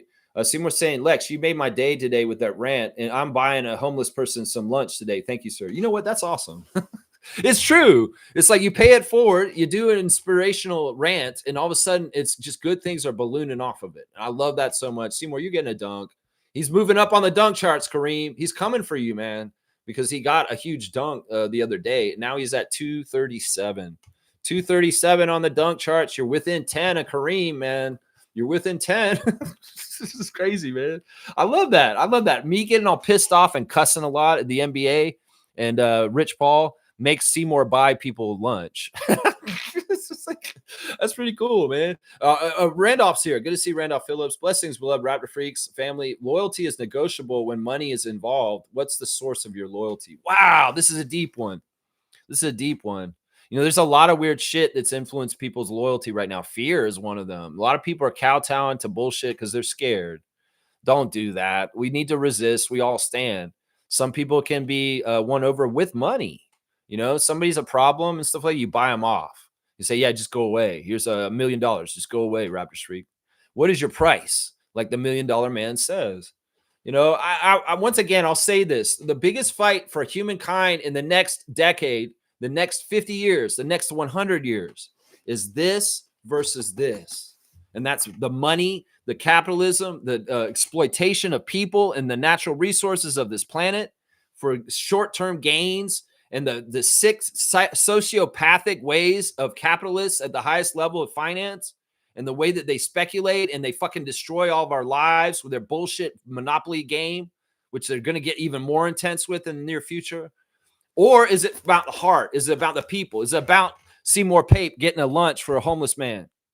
That's what I'm saying, man. Everybody has their own choice in this world. If you're going for God money, Trent Reznor, You're fucking evil and you're on the wrong side, the inauthentic side, and the side that's absolute horse crap that's just made up by human beings. The truth in the world is Mother Nature. The truth in the world is God, the creator above. All the glory to God. The creations and the life and the nature, the trees, the birds, the plants, us, and our place in the natural world, our place in natural society with other human beings, and how we are humans and we have humanity. And we're supposed to look out for each other. We're supposed to care for each other, and we're supposed to bond, and we're supposed to be human and trying to be for life, because this is for death. This is for death. This is for life. And every human is going to have different choices at times coming up in the near future and the time after, that you need to make choices for which one you prioritize and which one you value more. And if you're selling out for money, fuck you. You're on the wrong side. We need to start protecting the trees. We need to start protecting the animals. We need to start protecting ourselves from fascism and sociopathic capitalists that are running our economy and our lives into the ground with the bullshit that they're doing right now. They're greedy ass motherfuckers at the top. And you know what? That's what I'm saying. The choice is there. You could be in different levels of where you are. You may not be a billionaire like Elon Musk and be extremely damaging to the whole entire world with your bullshit, sociopathic, narcissistic ways. You could be a mid-level one. You could be a little bit lower. Your choices can affect the future. And if you're just selling out humanity for a buck, fuck you. That's from me. 2-finger salute, because you're a part of the problem and you're going to be part of destroying this planet, honestly, because we need to start thinking more humanistically instead of more monetarily. And in some ways, the fuck faces that are more important of thinking about money, they're going to be the evil villains at some point, because our world's going to turn to shit. And we'll be like, it's your all's damn greedy ass fault with your bullshit. I'm telling you right now, blessings to Phyllis family and all the Raptor Freak families. The glory of God, the natural God, the God that knows the order of things, and it has nothing to do with televangelist money. It has nothing to do with fucking throwing a mother and children in an ICE detention center. None of that is Christian-like or God-like. And God is not on your side if you are on ISIS side. I want to tell you that right now. Isaac's saying dunk for Seymour. Yeah, we'll do that. We'll give him another one. He's pumping him up. Look out, Kareem. He's coming. 240. John Stockton, Isaac Campbell's getting him there. That's right, 240. Where's Kareem at? This. We've never had this kind of action at the top. He's at 242. Holy shit. Holy shit, it's 240 to 242. Y'all don't try and enhance this shit too much. Kareem, you've got a 2-dunk lead. You've never been somebody so close to you right now. Cool Cat saying, good morning, Raptor Freak Crew. Good morning to the coach. TGIF and Lex's Friday freaking out. That's right. Kaz wants a dunk for me. Double dunk for that rant. All right. Yeah, we can do that. Let's give Lex a little shine for his rant today. I know I said some stuff that all Raptors fans may want to verbalize right now. I'm going to get 2, so I'm at 99, guys. I got the Chris Boucher on the Boston Celtics. 99 dunks for Lex. 99 dunks for me. I just did something witty. I got a dunk today. 99 dunks for Alexei. Nana, 99 loft balloons. Seymour saying Elijah Martin is better than Scoot Henderson. You know what? I won't totally not get behind that. Seriously. The prestige of Scoot Henderson, you can't just look at that. Elijah Martin and him are very similar players. That may be true. Seymour saying Mel Best for the Ghost. What are you saying now, bucko? I don't know. Mel Bester is probably like, I just want to see good baseball. And the Blue Jays play good baseball right now, and they're winning again. I love that. Wayne Strainer's here. Good morning to Sergeant. Morning, Raptor Freaks. Allrich is a surprise. Opining about Rich Paul trying to get BI out of Toronto is a stretch at straws. I wasn't with Allrich. However, it seems to only happen to the Raptors. That's what I'm saying. It's fishy as fuck. How does lightning strike twice on our team and nobody else's team like this? Seriously, this is fishy as fuck. This is so fishy, Adam Silver. Your fitness to play panel is fishy as fuck. I don't understand the shit you guys are doing. And once again, I say Dr. Alex is good at his job. How the hell has this happened twice? This is not making sense. Something's not adding up. Something's not adding up. There's some collusion and some fucked up shit behind closed doors when it comes to Cameroonian centers that get drafted in the second round by the Toronto Raptors. Yeah, there's some collusion and some bullshit there. I'm telling you right now. Fiercely saying, could waiving Shamshay be the unofficial trade-off for us getting Ingram? BI3 is with Clutch. I don't know. I'm not going to say that they're all connected. I think in some ways it could be. I think it's more likely that it's a sanction on us for the lawsuit with New York. And on the download, they're not going to announce the whole fallout of it. But Adam Silver's saying, James, how about this? I'll make them get rid of Shamshay if that'll make you happy. All right, that might make me happy. Fine, do it. Yeah, okay, where's my massage therapist? I don't know. I would say that's more likely than, them trying to trade off with Brandon Ingram's move. That doesn't make any sense. It's more likely that we're getting punished because James Dolan in New York or some shit like that. I don't think he has that power, though. It may not be that. It could be that Adam Silver's just punishing us because he wants to. I don't know. Let's keep going. Infamous is here. Good to see Infamous.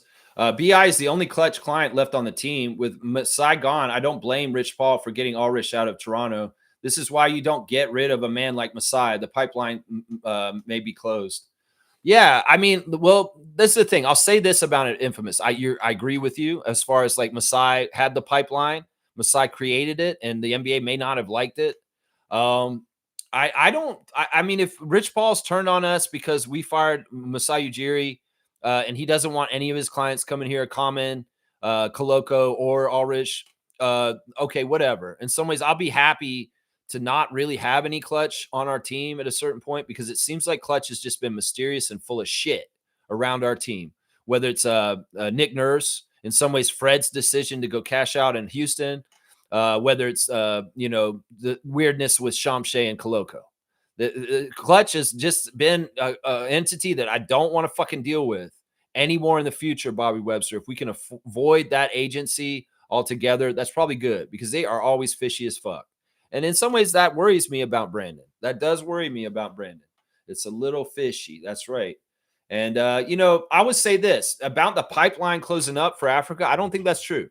I think in some ways, just like it's a genie in the bottle, just like Vince Carter, even though he turned his back on us and stabbed us in the back and went to New Jersey Nets and that bullshit happened, the effect of Carter happening still happened for good things for the Raptors with the growth of Canada basketball and getting really good players like SGA and Jamal Murray and all that kind of stuff. RJ, the genie's out of the bottle. So there's a lot of young Africans that have looked up to Masai and Pascal and people like that and on our team, and they will still have dreams to come play for the Raptors, even if the great Masai isn't necessarily here. So I think that there's a proclivity to have affinity for the Raptors on the continent of Africa still. Partly because of Siakam and majorly because of Ujiri. So I don't know, man. I don't want to believe this. I think that in some ways we can still get a good access to them and still scout really well and still get some decisions when guys have the choice to stay here in Toronto. We'll have to see. Shamshay, make the choice. Stay in Toronto when you get that choice, man. That's what I'm saying. Seymour saying, Koloko, blood clot, your Ulrich, blood clot, your Wembanyama, blood clot, no. Oh, yeah, you can't play, but yeah. And then you stay fishy. Okay, I think I understand what you said. You're saying those two guys can't play, but Wembanyama is on a different level, and they don't have to waive Wembanyama. They don't have to waive Asur Thompson. But they have to waive Koloko and Shamshay. It's because the level they're at. I don't know, man. It's weird. Monique is here. Superfan mode's going to the game tonight. I hope you bring that good energy and we get the win against the Nets. Finished 4-2 in the preseason. Good morning, Raptor Freak crew. Happy game day. Wild 24 hours. 5 guys. Yeah, I don't eat 5 guys burgers or whatever. I don't eat that. And I wasn't all about 5 guys cuts yesterday. I was expecting a 3-guy cut, not a 5-guy cut. That cut was a little bit deeper, Brian Adams. That's right. The first cut is the deepest. Yeah, 5 guys cut. That didn't make no sense to me. It's really weird, man.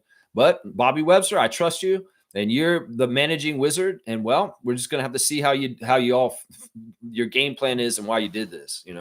Kareem saying someone put a microphone in front of Shamshay. At some point, morals will prevail.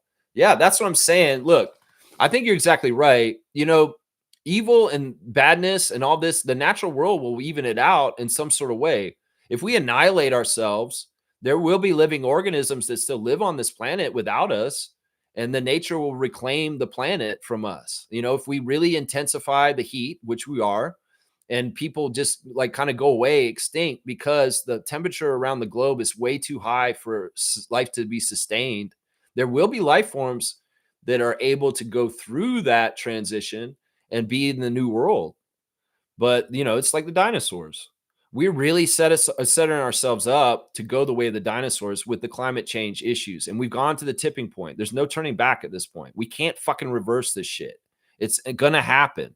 It may not happen exactly in our lifetimes, but it could very well happen in the children's right now's lifetime, the young people right now. That's why you need to think about your kids right now. That's why you got to stop fucking worrying about your stock portfolio and the money that you're making and start worrying about the air and the temperature that your children are going to be living in 50 years from now. Because that's the fucked up bullshit about passing this world on to the next generation, is that we've ruined it just for capitalist economic gains, that we didn't need to do this. If we respected the fucking planet, we could have kept it sustainable and going forward. But y'all fucking ruined this shit. You sociopaths at the top. And you know what? You didn't even understand, like, you're ruining it for your own children too.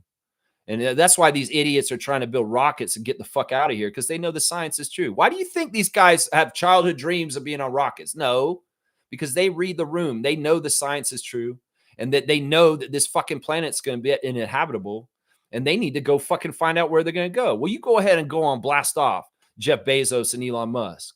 And hopefully, you get there safely. Sure. And hopefully you get to a planet, and yeah, how is that going to go? Seriously, nothing's set up out there. Y'all probably die out there once you get there.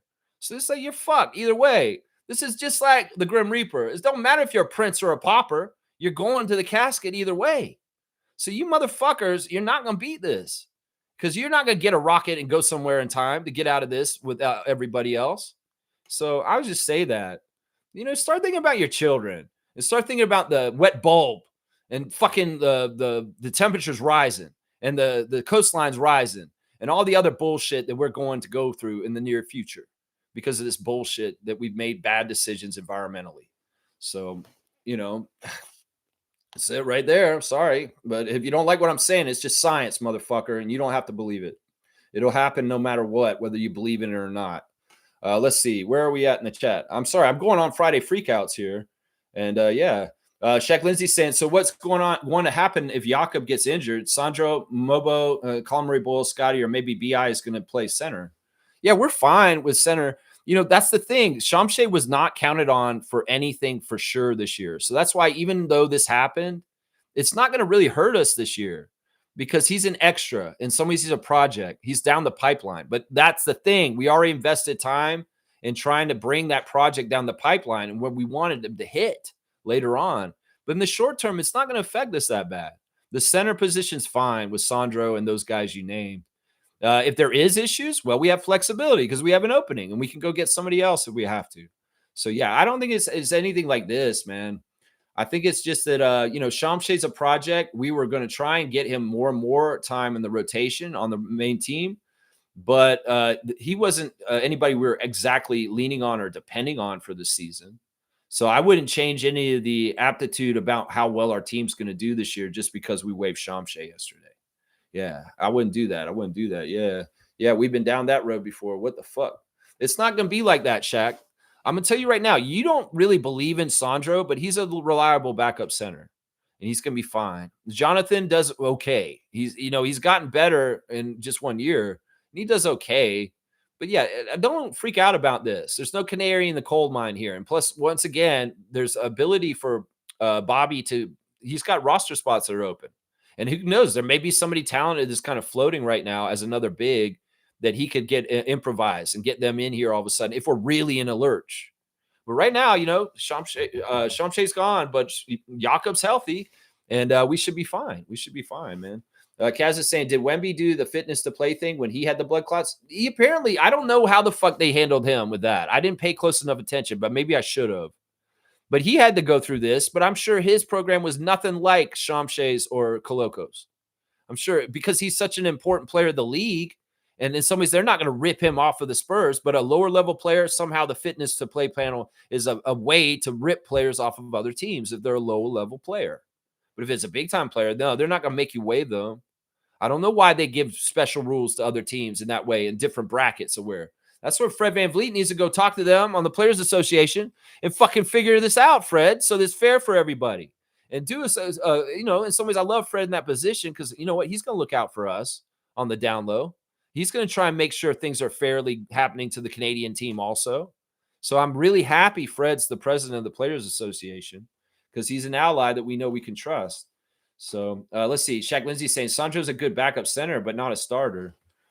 Well, he has started and he's been a backup. He had to do this in a couple places he's been. He did it in Milwaukee and San Antonio. There's been times where the center was not available and Sandro filled in at center and he was fine. There was times where Brook Lopez did not come to the game and he started next to Giannis and he was fine. So yeah, don't overanalyze this in the wrong way. Sandro Mamu is a very capable backup center who can start also. And he's actually so young. He's actually developing more and getting more skills right now. So he has the potential to develop and grow to be almost more a starting caliber. So, I mean, don't downplay him. He's a good player. Seriously, he's a really good all-around player already. G saying, I don't like speculating, but I have a feeling for a while they are trading for a center, and I have one in mind from the Jazz. I cannot see the Raptors not having a center pipeline again. Well, there's been major parts of the Raptors history where we have not had a center pipeline. That's why I enjoyed having Shamshe around and Koloko, because I could see them being kind of like in the vein of Jakob before and Jonas. But those are the four main ones we've had in the last 15 years. And before that, I can't really say we've ever had a center project that was coming up on our team before Jonas Valanciunas. Not really. I mean, you could say Bargnani, but he's not really a center project. He didn't play center, and he was the number one pick, so he wasn't a project. So you look at it, Marcus Camby wasn't really a center project. I mean, I guess you could kind of say that. But, those are really the only four big, huge center projects that the Raptors ever done where they had to take a couple years to develop to get to something, and we took the time to do it. So, and Jonas was the best one. Jakob, we didn't totally get the spoils, but he's come back around at this point. Come back around. That's right. Let's see. You're making into overtones that we might get Walker Kessler. Now, I'm not against that. If Walker Kessler's in a Raptors jersey all of a sudden, I won't be upset about that. Shaq Lindsay saying, Raptors fans, stop worrying. Ulrich will be back. I hope he is. Let's give him a chance for that. Ulrich, you still have a chance. If you circle back and you choose us after this all gets cleared up, everything will be fine. And honestly, NBA, that'll go a long way for y'all not looking so shady. If the Raptors can retain this project that we want, that you guys have made us wave yesterday with the fitness to play panel. Seriously, if it circles around and he's saying, yeah, no, I'm coming back to Toronto. I love it there. Scotty's my guy. You know what? That'll make me less conspiracy theory kind of guy. Seriously, if the outcome of this is the Raptors get to retain their draft pick and their rights to Ulrich Shamshe after this whole thing clears up, that would be great because that's what's happened for Wemby. That's what's happened for Thompson in Detroit, but it didn't happen for Koloko in Toronto. But can it happen for Shamshe in Toronto? That's what I want to know right there. That's right. Daddy Gates is here. Good to see Daddy Gates back in the chat again. Hey, Shamshe, if you don't like the cold, you better hope you don't end up in Chicago, Minneapolis, or Milwaukee. Laugh out loud. Yeah, there you go. There you go. I mean, it's not like it's much colder or any colder here than those cities. And it's exactly right. It's exactly right. Good to see you back in the chat. Shaq Lindsay saying, I think a trade is going to happen, freeing up $2 million and not filling the roster spot points to that direction. This is possible too. Shaq Lindsay's got a good point that the open roster spot is allowable for a trade. And if we're getting more players in return, that roster spot has to be open for that. We're not in trade season, so I don't see this shit happening right now. But I would say you get closer to Christmas and into the new year, there are possibilities that something happens there, depending on how the Raptors do. We have to see that too. Shaq Lindsay saying, hang on, I read that one. Previously saying, I laugh out loud at Seymour on Lex cooking. Yeah, it's good. It's good. Shaq Lindsay saying, let's say Raptors make a trade for an expiring and a rookie on a two-way deal. If the Raptors have their eye on a player on a two-way, they have to eat the expiring deal. Yeah, I don't know all the ins and outs exactly, but I'm open to see what Bobby's going to do, man. In some ways, we got to see what this Bobby Webster in charge era is going to look like, and Bobby's going to start like doing moves without Masai next to him. Well, we're going to see more of his character in the GMing of the Raptors. So we're just gonna have to see. In some ways, this shoe's not gonna drop for a while. I think that you guys are right that this whole thing with the open roster spots will not be figured out for a few months, maybe. So we'll be talking about this for sure and speculating, I'm sure. Daddy Gates is saying BI also has a relationship with Dr. Alex and openly expressed he was a major factor in him coming to Toronto. Yeah, he helped him get his ankle right since he came here. And that's why it's so suspicious to me that Dr. Alex isn't so on top of these Cameroonian centers to not understand what the fuck is going on with them. Like, who's the doctors who decide this shit? Dr. Alex is watching these guys very monitoring. This Dr. Alex saying to Shamshe, sorry, you can't play anymore. I have to call the fitness to play panel right now because you're not fit to play, Shamshe. So I'm calling Adam Silver. Hello, Adam Silver. Yes, I have another Cameroonian center here in Canada who's not fit to play. So y'all need to get the panel over here and just make him not fit. No, do you think Dr. Alex is the one who's declaring him not fit to play? No, why would he do that? He's the vice president of the Raptors. That's why this don't make no sense. Something's not right. Something's not adding up here. Isaac's saying, I mean, the NBA has drawn a line for star players not able to rest without their teams being punished. Dame and Victor can stay on their teams, yet Raptors rookies need to be released. Two-tier BS. Yeah, I don't know. I mean, I guess it's just that these guys are high-level players, major chunks of the salary cap and salary, and that stuff is not as easy to just drop off the books. And maybe just the level where they're at. I mean, you come talk to us about Shamshe in 4 years from now. He may be on that level, and it's like, no, we don't want. He could be there in 2 years. It's just bullshit, man. It's like we went and got him, and that really did smack of Masai. Paying $1 million to Memphis to get Shamshe like he did in that draft. That really was like a rogue Masai kind of thing. I even felt that energy that night. It was like, oh, Masai's cooking.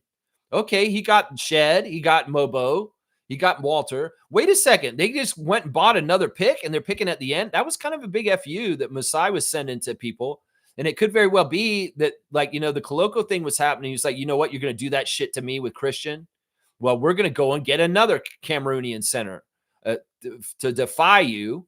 And I'm going to buy the pick from Grizzlies, and we're going to get him right now. And that's a big FU to the NBA and their underlying punishment for us with Christian Koloko. We say, well, okay, well, we're going to come around and get Shamshe.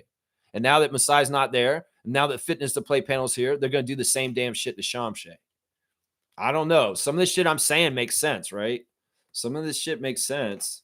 Wayne's saying, I need to bring you guys back from the brink of victimhood. Okay, I like this side of what he's trying to do. We're suspicious of everything now, even BI using the word mystery. We don't like yesterday's action, but let's take a breath. Lawson at 9:05. We don't know if that's for sure. We'll have to see what happens with AJ. There is a possibility that AJ gets scooped by another team because he's out there. He's on the waiver wire, and he's unprotected. He has the ability to go anywhere he wants right now. Now, loyalty, the Brampton kid, say, you know what? I know the Raptors are circling back. They're going to come get me in just the next week. Well, let's hope that that's what it is. And they have things kind of already organized with AJ Lawson that he will still be on this team because we're circling back to him. So we'll just have to see. There's a lot of questions, and we are trying to figure them out. That's right. Mo's saying, if I can ask anyone question around the teams, I will ask Lex. I appreciate that, Mo. That's a trust that I don't take lightly, because I know that you're a super fan, and the Raptors are in your heart in the deepest way. And she wants to get the information right. She wants to understand. She wants to be in the know, and she is in the know. She's one of the most in the know people in the Raptors community. And I just appreciate that you value and respect my takes and the way I see things enough to give me that kind of attention. So appreciate you, Mo. I appreciate you that. Yeah, we're just trying to figure it out. It smacks of Koloko so far is what it looks like. Kareem saying our pipeline looks rusty now, but the only thing that will stop the Raptors is another ice age. Fuck Clutch, fuck Rogers, and fuck anybody who's trying to derail our movement. There you go. Yeah, I'm with you on all that. Kaloy saying this could be different illness other than blood clots. They can't disclose it. I know. That's the other thing. It's like it's so mysterious, and you just have to accept it. I didn't totally believe that Koloko couldn't play. Seriously. I know it's liability shit, and that's why I think this is full of shit.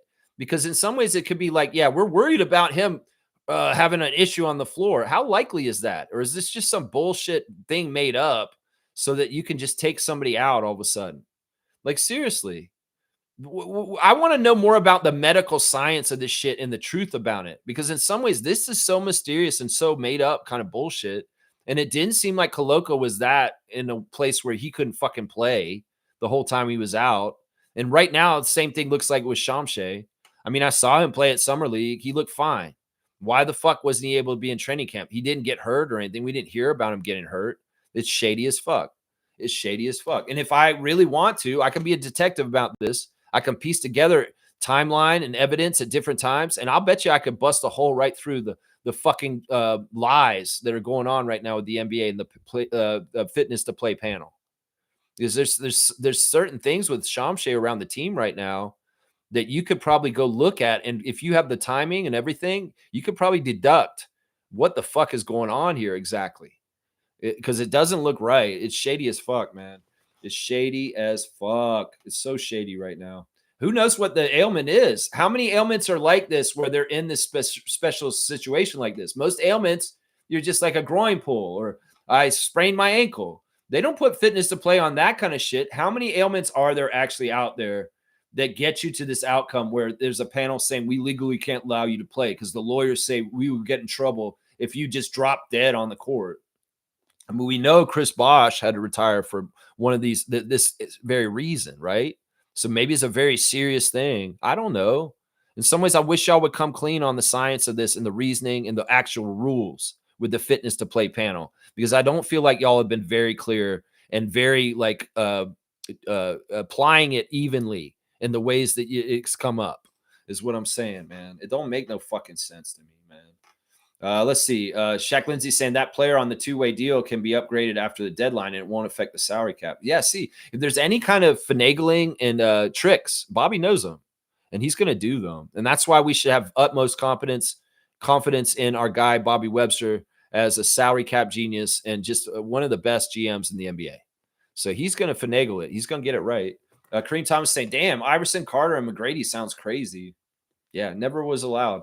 Never was allowed. Nako saying, we signed Julian Reese, Angel Reese's brother. Okay, is there news right now?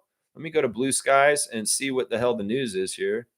No. Raptors have signed Julian Reese, likely in Exhibit 0, where he'll be waived and head to 905. Okay, so Julian Reese is Angel Reese's brother, and he's not going to be on the regular roster. This is a pipeline to go to the 905 and not be a two-way. He's not a two-way either. So, yeah, he's not the two-way. That's interesting news. Okay, breaking news. We got Angel Reese's brother. I wonder if that means Angel Reese coming to Toronto. Tempo, baby. Angel Reese. Look out. Here we go. Let's see. All right, where am I in the chat? It jumped ahead. I want to make sure I don't miss any. Shaq Lindsay saying Ulrich won't play this year, but he will still be under our umbrella. No, we have no rights to him as of yesterday. It's exactly the same as Koloko. We held on to Koloko longer after he wasn't allowed to play. Remember, we sat him on our roster for like 8 months and he wasn't available. And that was the part where the last part of when we had Siakam and OG and we traded them. And well, right around when we traded Siakam to Indiana, we waived Koloko. And that point, we had no rights to him at that point, but we did before that. Now, is Bobby, because he knows the situation with Koloko and how it went before, he's just preemptively saying, fuck this. We're not going to have Shamshay sit on a roster for the whole year and we can't get anything out of him. Maybe he knows more about the medical. I don't know. I have so many questions. And if I could understand the reasoning for why we waived Ulrich yesterday, that would be great. Raptors. That would be great if y'all could elaborate on the logic and the reasoning for why you did this shit. If the NBA is forcing you to do it, if Bobby's already seeing that, you know what, I don't want to waste this whole year holding Shamshay when I know they're going to do this bullshit that they did to us with Tristan. And I'd rather have the flexibility of having the spot open, the two-way open. And, I don't know. It seems like he's preemptively just going ahead and doing this because there's been no real period other than training camp of mysterious sitting out for Ulrich Shamshay like there was with Koloko, where we were like, why is Koloko this and this? We don't understand. There was a lot of mystery around Koloko. The mystery came suddenly yesterday with Shamshay, And now it's like there. I mean, I guess Bobby's learned from the Coloco situation. He's just going to say, yeah, we just waive them right now because they're not going to let us have them, is what's going to happen, or something like that. I don't know. I have so many questions.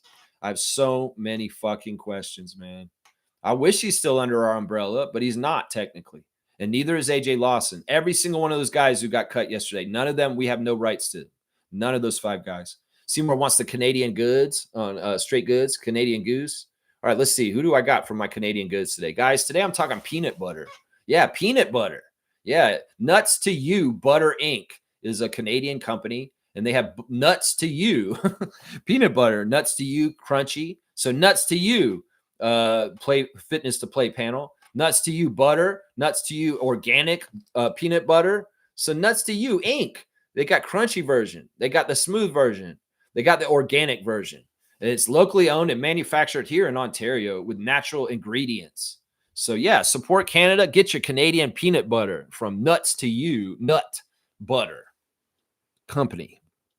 There you go. Straight goods on the Canadian goods. Nuts to you, Ed Malloy. Nuts to you, Ed Malloy. That's right. Kareem saying alley-oops to Seymour since everyone's laying out the trampoline for him. Oh my gosh. You know what? Nah, we're doing this. He said that. He's like the halftime show, those guys that bounce around on the trampoline to do the dunks.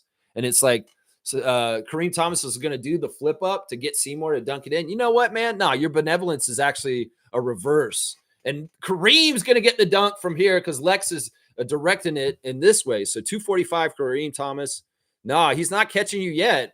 And your benevolence is noted. And in some ways, you got directed it back to you because you're so selfless. That's right. That's the energy we want in this world today.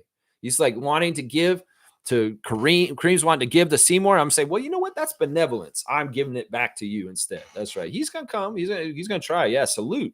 Yes. He's a friendly rivalry right here. I love it, man. I love it. Salute my brother Kareem. That's right. Seymour said, I'm trying to catch you in dunks like a linebacker running after a running back. There you go. And he is the running back. And I bet Seymour might have played some linebacker. So they're coming, man. Daddy Gates saying at Wayne. Yeah, I agree. And nobody is more of a conspiracy theorist than me. But I don't think there is anything shady about Brandon saying he's mysterious. Yeah, I'm really like sensitive. And I may be overreacting on that. I think that I was just bringing that up. It's just like a weird word for him to say. Mystery. What one word would you say to describe to your teammates about you? Mystery. Okay. You're like the mystery lollipop, the dum-dums when you're a kid. That was really the flavor was just the leftover ones from the plant at the lollipop factory. Is like that's why you knew that purple mystery dum-dum lollipop. Like you didn't know what you could get because it was just the scraps that were left. I mean, it's a mystery. What is the mystery? I don't know. You should be coming and doing what we think you're going to do. I don't think there's no mystery about what you do, Brandon Ingram. You've been in this league for almost 10 years.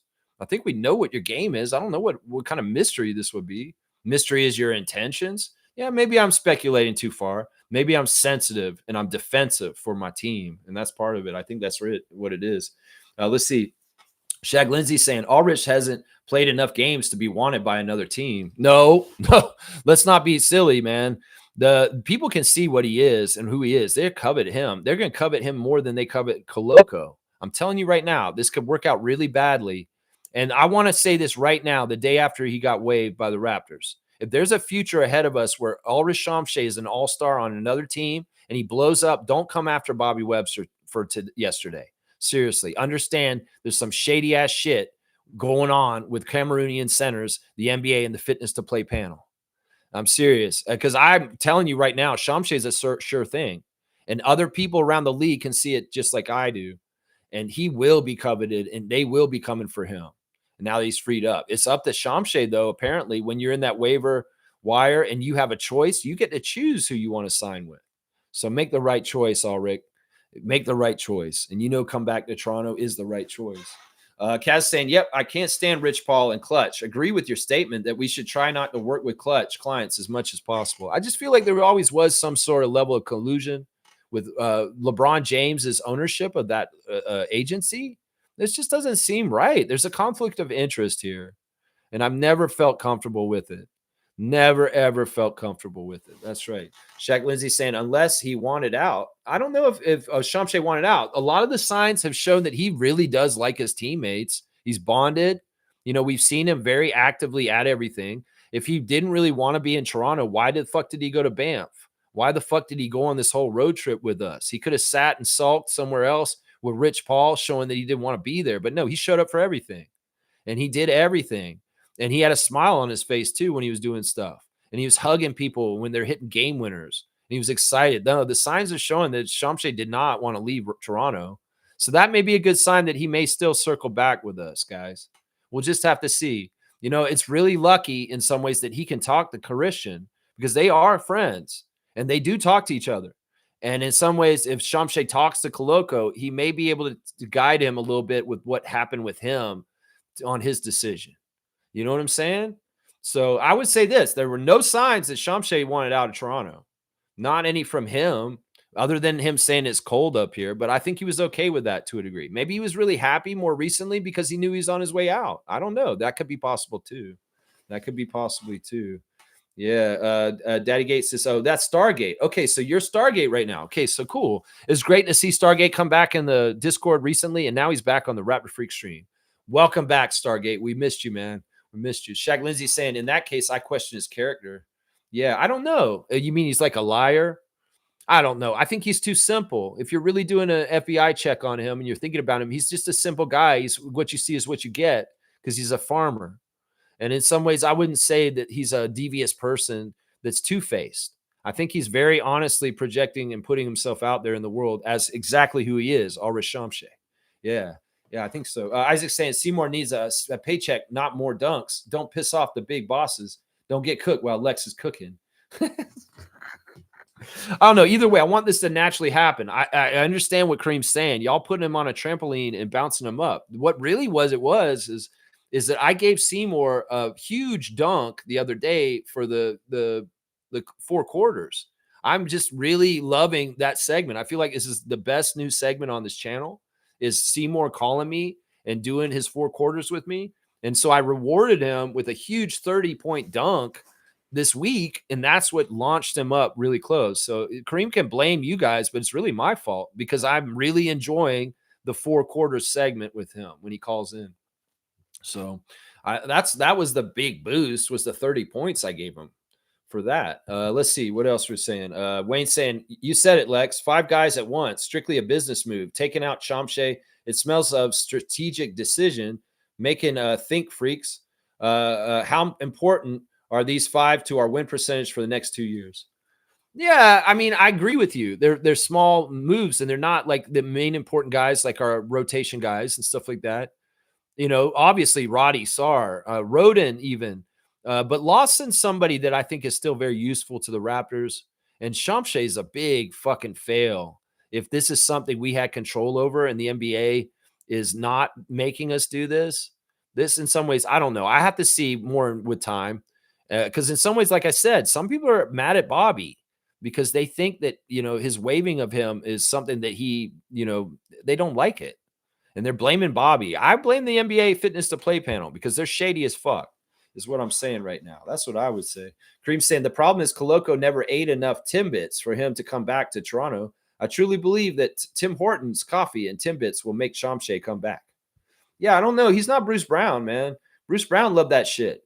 I don't know if Shamshay's really a coffee and donuts guy. I mean, let's read the room. Do you think he's a coffee and donuts guy? I don't know. Maybe Darko got him on the coffee somehow, some way. I don't know. Wayne's saying that's a problem I had with the Freaks' obsession with Ulrich. Some here downplay accomplished players like Mamu and go crazy with potential with Ulrich. No consistency. Yeah, but this is the thing. If you're really reading Shamshay and you see that he has the same body as Giannis, you can see that there's a crazy potential there. That's not normal. And it's not a everyday kind of thing. This is a very special player, Shamshay. And in some ways, I know what his path's going to be down the road, and it's going to be really good. And I just don't want us to get robbed of it. And that's some ways, that's the whole big thing right now. I mean, I get what you're saying. Sandro is much more consistent and useful to the Raptors right now as we speak. But in the future, Shamshay could be a whole other level of kind of player. He's showing the signs of it. And I believe in him way more than Christian. He's more likely to get there than Christian Koloko is. Christian's not an all-around player like Shamshay is. So Let's see. Fiercey saying, laugh out loud, Cream Thomas. Bruce Brown didn't circle back. Yeah, with the Timbits. That's right. And it's funny. She said that just like I did. I'm going to give Fiercey a dunk for that. She just said the same thing I said before I said it, like way before. Let's see. 128. Yeah, because he was a Timbits enthusiast, Bruce Brown Jr. Let's see. Kareem saying, man, I will miss when the Raptors last season went through their cowboy phase. Bruce did have some aura with the organization. Yeah, it was an interesting little period. It was an interesting little period. Trevor saying, I'm back in the chat. My neighbor called me to his house to show me what his 12-year-old son. He destroyed everything in the house because his dad took away his cell phone. Oh, it wasn't because the Vlad Guerrero Jr. hit a grand slam and the Yankees were losing? Wow, this is crazy. This young man needs discipline. This young man needs talking to. This young man needs more than his phone taken away from him at this point.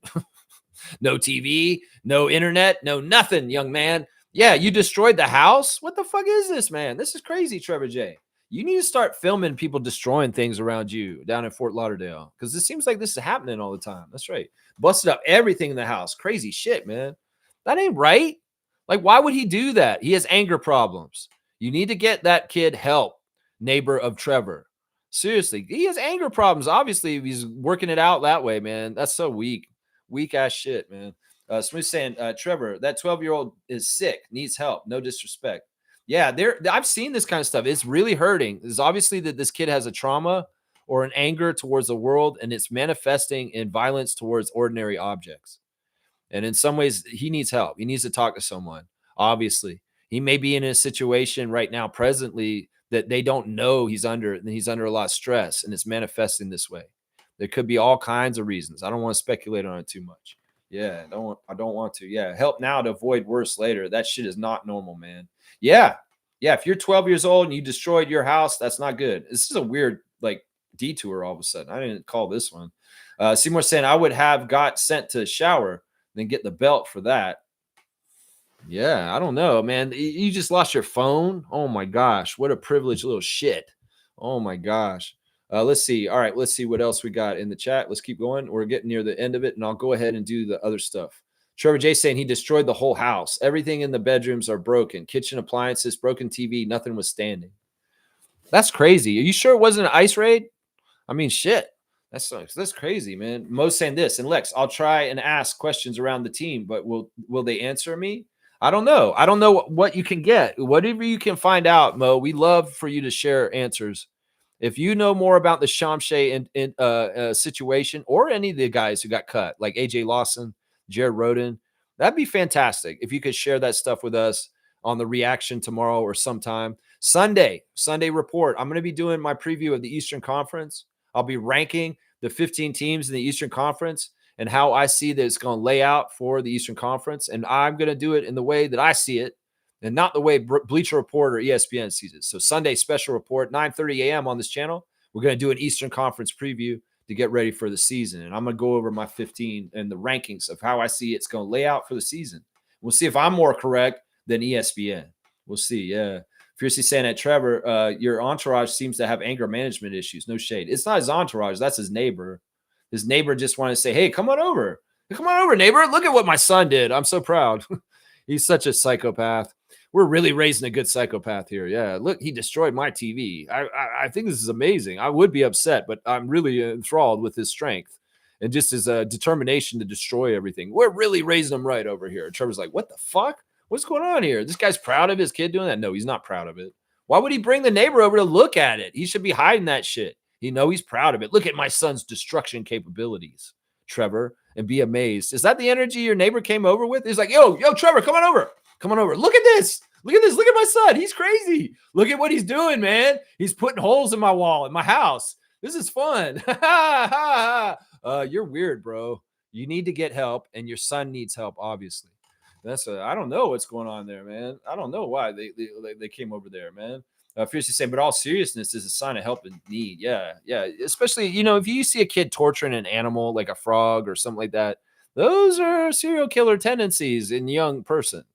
You should never be torturing a kitten or anything like a living creature like that. That's fucked up. And that's psychopathic shit. And that's usually a sign of something right there. That's right. Most saying W Stream, W Vibes. Go Raptors for life. Keep at it always, Lex. Raptor Free Crew strong forever. Helping me limit the comments. I appreciate that. Yeah, even though I am over 2 hours, I don't mind. I got to do a little bit. There's a lot to talk about today. So I did the refs. Let's go. Nobody wants to get their fantasy team checked out. Okay. Instagram stories. Toronto Tempo president is saying, rep the Tempo. Enter now for a chance to win a Tempo merchandise card from Fanatics and a Tempo online store. It's a $500 card. So if you're repping the Tempo, you could win money for more repping the Tempo, more gear to rep it. Also, they're announcing the WNBA All-Star Game is Chicago 2026, and hopefully we'll see some Tempo representation at the All-Star Game in some level, if not an All-Star or something. Toronto Tempo needs to be there represented. Also, they got pumpkin stencils. The Toronto Tempo has a weekend activity for you. They got a Toronto Tempo pumpkin stencil, so you can carve into your pumpkin the Toronto Tempo logo. This is very much like Canadian Dana, a longtime supporter of this channel.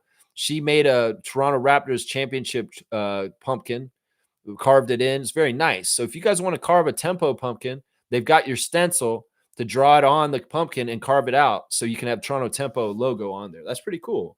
I think hopefully some people will do that for their Halloween. That's right. There it is. There it is. They got intermediate. They got the words. Yeah, it's tough, man. It's tough. Let's see. Also, the Raptors have a program right now. Enter to win one of 1,000 pairs of free tickets, including courtside tickets, through Fan Access. You can sign up for Raptors Fan Access now. So go to the Raptors official admin, and you can get access to free tickets somehow, some way. There's the rapid fire questions with Brandon. He had some interesting ones. His favorite food is fried chicken, is what he said. Very, very cool to hear from Brandon. And yeah, it's Brandon Ingram night tonight. So Monique, you're going to tell us what Brandon Ingram night means, what they give you guys. Andrew Jones has on his Instagram, his staff for the Raptors 905. I'm looking at the picture and I'm looking for familiar faces. I already know that Monique's friend Jamil is not there anymore, and I don't see him, but I see Luke Wynn up in the left corner, up at the top, the GM of the Raptors 905. I see Courtney Charles, the PR rep, the community rep that's come and talked to us a few times. Really nice guy. I see Justin Cerise. I see that tall white guy who was the assistant coach last year, and I see Andrew Jones. But other than that, almost everybody in this picture is new, and I've never seen them before in my life. So there's the Raptors 905 staff. If you want to see them, it's on Andrew Jones's thing. He's proud of his people he works with. Let's see what else is going on. Oh, guys, guess who came back this week was the King, and to the point. And you know what? I did a little collab with King yesterday afternoon. He has a new thing that just dropped this morning. It's a preview of the season. It's like his previewing for the NBA season, and with Coach Roach. And I make an appearance just for a second. I call into a show, kind of like Seymour's Four Quarters. Well, Lex makes a little appearance on the new To The Point clip that came out this morning with Coach Roach. So y'all check it out and support King and Brian's. I'm glad you're back and you got through the trouble you had this summer, and things are good and that you're okay. That's the most important thing. Even though you ghosted and you took off for a couple months, well, I didn't know what was going on with him. And like I told him, I said, look, I just want your well-being to be okay. I'm not mad at you for ghosting. I just was worried about you, bro, because I called you for weeks and you never answered me. And I could have been, man, this man's in jail. This man's here. Who knows where he was? In some ways, I'm glad he's okay now. And he's back with a vengeance to do his season preview. So check out To The Point, guys, one of our favorite channels that does Raptor stuff. That's right. Colin Murray Bowles is in the karaoke booth, and he's saying he was definitely singing 7 Summers. So he's vibing, man. He's feeling the vibes. He likes the Raptors culture. He's very happy to be our lottery pick. There's Cinderella stories with Savannah and Ashling. So always give them a follow and check out. They had way too much fun on their last episode. Looks like they were singing. Looks like it was singing, man. Good stuff, man. So yeah, always good stuff with Savannah going on there. Let's see. Eric Smith is happy for Max Scherzer. He needs the Seattle tonight. Gritty, shitty, whatever it takes. Shifty. I think he said shifty, not shitty. Oh, his beard's crazy. But yeah, good job, Mad Max, getting out there and pitching a good game for the Jays, evening up the series. That's right. We want to see that. Norman Powell is officially Heat culture and Heat Nation. One of his dogs had their birthday. It's so cute to see Norman's dogs and have their birthday. And yeah, he's doing stuff for the fans, and they're saying you have fans for life. Miami Heat Nation, Norman Powell. So yeah, he's getting ensconced in their culture down there, and that's good. Jonathan Mobo's sad news coming from him. One of the San Francisco Dons people, maybe a coach, Larry Williams, has passed away. And Jonathan is taking note of the passing of him. Rest in peace, Larry Williams, and all the people that care about him. There's AJ Lawson in an elevator on the day that he got cut yesterday. And he looks a little bit in his feelings, like he may have been upset. He's with a lady on the elevator, and it says "More Life, Queen." So I guess it's her birthday. So he's saying, wishing a happy birthday to his female friend there. Matt Devlin has got breaking news from MasterCard. And I don't know. It's some sort of commercial. I don't know. I don't know what the fuck's going on there. Breaking news from Matt Devlin. Lindsey Dunn was at Pike's Fisherman's Market in Seattle, and she caught the fish on the first catch. And she's like, I didn't think I'd be able to do that. It's not easy to catch those fish at the fish market in Seattle, but Lindsay did it. She did it. And maybe that's why the Blue Jays won. The Blue Jays won. We see Chris Boucher's son is playing, and they saying, go ahead, Huey. Is his son's name Huey? That's pretty cool. You guys want to see Chris's son? There's a good picture of him on the Instagram stories right there. And then, yeah, that's it. That's the Instagram stories right there for today. Y'all check out To The Point. He dropped something new this morning, and check that out. That's right. Check that out. Oh, Ryan's here. I was just promoting him, and now he's here in the chat. There you go, man. There you go, man. That's right. Trevor's saying, I do not have people like that in my circle. He's like, I don't have people like this in my circle. Don't denigrate my circle. It's just had one friend that messed up a TV and lawn furniture because of the Yankees getting beat. Yeah. You see, I'm referring to the TV incident as well. Trevor is unlucky with people around him throwing fits. I think that may be just indicative of he lives in Florida. And Florida's like that. Take it from me, a Florida man myself, raised in Florida. I know Florida man culture. And Florida's just weird, man. It's on in a moment for crazy-ass, weird, redneck, backwoods reasons. And, well, you know, trashing the house is very Florida man kind of shit. I'm going to say that right now. It's very Florida man. Wayne's saying, calm down, Raptor freaks. Trevor's saying, for the guy who broke his TV for the Blue Jays game, he's a friend of mine. He was a friend of a friend, not my friend. See, Trevor don't want to be associated with violence and violent people that are unstable, and he has a circle. So yeah, the allegations are not true, Fiercey. He has a quality control on this. He has a quality control. I believe this. Yeah. Yeah. All right. Let's see. Kareem's saying, hey, why was everyone hating on Reed Shepherd? He's going to be good. I'm hating on him. I'm personally hating on him because I want to. Because I can. What? He had a good game in preseason? That don't prove shit. We'll just have to see how it goes in the regular season. No, I'm hating on him. I'm number one hater.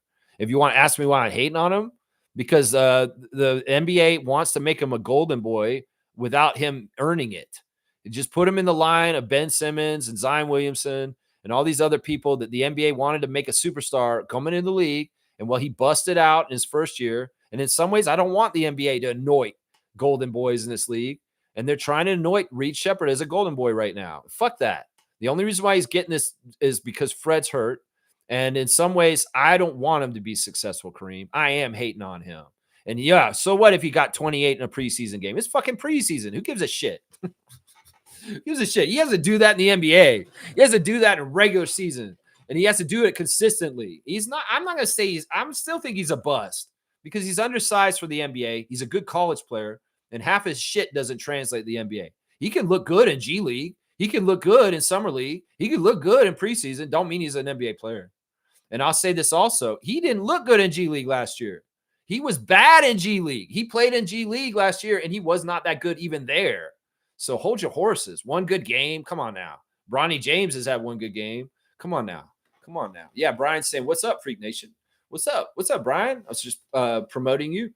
Kareem saying, Trevor J, why did your neighbor call you? He should have called the police to witness the beatdown. The police were called. Man, sometimes this show, bro, it's not like I get on this show in the morning. I'm like, what are we going to talk about today? Okay, Trevor's neighbor has a son who's going to destroy the house. Wow, I couldn't have premeditated this one, man. The police have been called. All right, young man, you might need to be scared straight. Take that young man to Miami-Dade jail or something like that. Put him in a holding cell for a day. Maybe he'll learn something there. It's like, look, you keep going this way, this will be somewhere you're going to go to more. If you don't fucking get your shit straight, scare him straight. Get him in that room with the convicted felons and like, oh, you look real pretty. Yeah, we take care of you real nice in here. Oh, Dad, I'll never destroy the house again. That's right, son. You're 12. Why the fuck did you do that? It's crazy. They need to scare this man straight. Right. That's right. That's right. Seymour saying Jamaican parents don't play that original Beats by Dre. All right, he gets this one. This is like that's kind of funny. He said Jamaican parents don't play that. You get original Beats by Dre. Damn, that is cold right there. I mean, geez. All right, where's Seymour? I think this is going to put him very close. Actually, no, it's right behind 243 for Seymour. Man, this might get really intense. A very interesting run here between 245 Kareem Thomas and 243 Seymour Pate right now. Man, this is interesting. Man, this is good stuff. Good stuff, man. Let's see. Cool Cat saying the impromptu signing is fire. The impromptu singing is fire. The impromptu singing. Wait, is it my singing or I don't know? The signing. You seen the signing? Let's see. Smooth saying Raptors signed Julian Reese. Yeah, Angel's brother. We got that. Yeah, we covered that. Somebody broke that news already. Let's see. Seymour saying research. Okay. And Reese's brother is very good. Okay, I'll have to go look at him. I'm sure that Monique is going to be all over it already. Monique's going to post a bunch of things on him, maybe give us a scout on him on our Facebook group. So that's one of the perks of being a member of this channel. You get access to the Facebook group where superfan Monique Lawrence runs it. And she is sharing the most up-to-date Raptor stuff. And she's so helpful. I bet you she'll go find some highlight reels of Julian Reese and share them with us on Facebook this afternoon. I'll bet you that'll happen before she has to go to the game tonight because she is going to be going down to the game for the game tonight. All right, let's see. Where are we at? We're going to do Raptors Reddit reactions. So this is where we're going to go. We're going to go see what the people are saying about the cuts yesterday. And there's a lot of comments on this. And somebody's saying, didn't I just see Shamshay working out with Ibaka? Yeah. Somebody's saying 905 will pick him up on draft night. He'll be back. Koloko be like, what the fuck is actually going on? Somebody's saying there's got to be more to the Shamshay story. It could very well be blood clots or some sort of long-term health issues because most front offices aren't going to cut loose a 19-year-old cost control prospect that they've already dedicated development time to. Of course, it's possible they just decided to cut ties on a whim, but I feel like there's got to be some more information that they're privy to. Maybe he's re-injured the same knee again. It's a complete mess. Interesting development regardless. Yeah. Yeah, somebody's saying we'll find out soon enough, I guess. I also wonder if CMB already showed enough that they felt comfortable giving him the third string center minutes instead. If the injuries to Shamshay were serious enough, I mean. I don't see that as being the reason. Collins not shown enough at center to be a replacement for Ulrich. That's weird logic by that Redditor right there. Yeah, that's weird logic. It seems like most of these guys are accepting it in the right way. I want to see if there's anybody who's kind of coming at Bobby here, but I don't see it.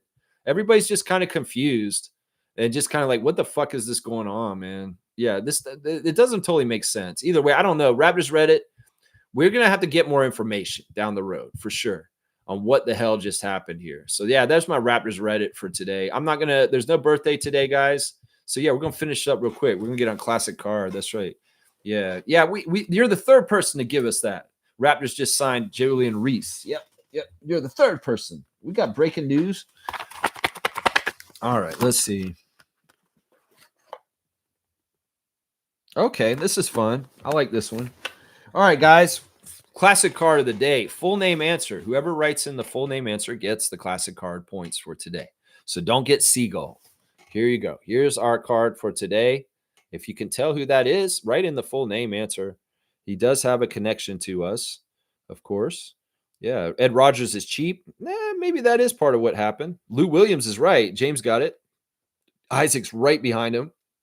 That's, of course, the guy, the six man, the six god, six man expertise. Lewis Williams, of course, very famously had multiple girlfriends when he was a Raptor. And people made lifestyle choices. He were judging him for having two girlfriends at once.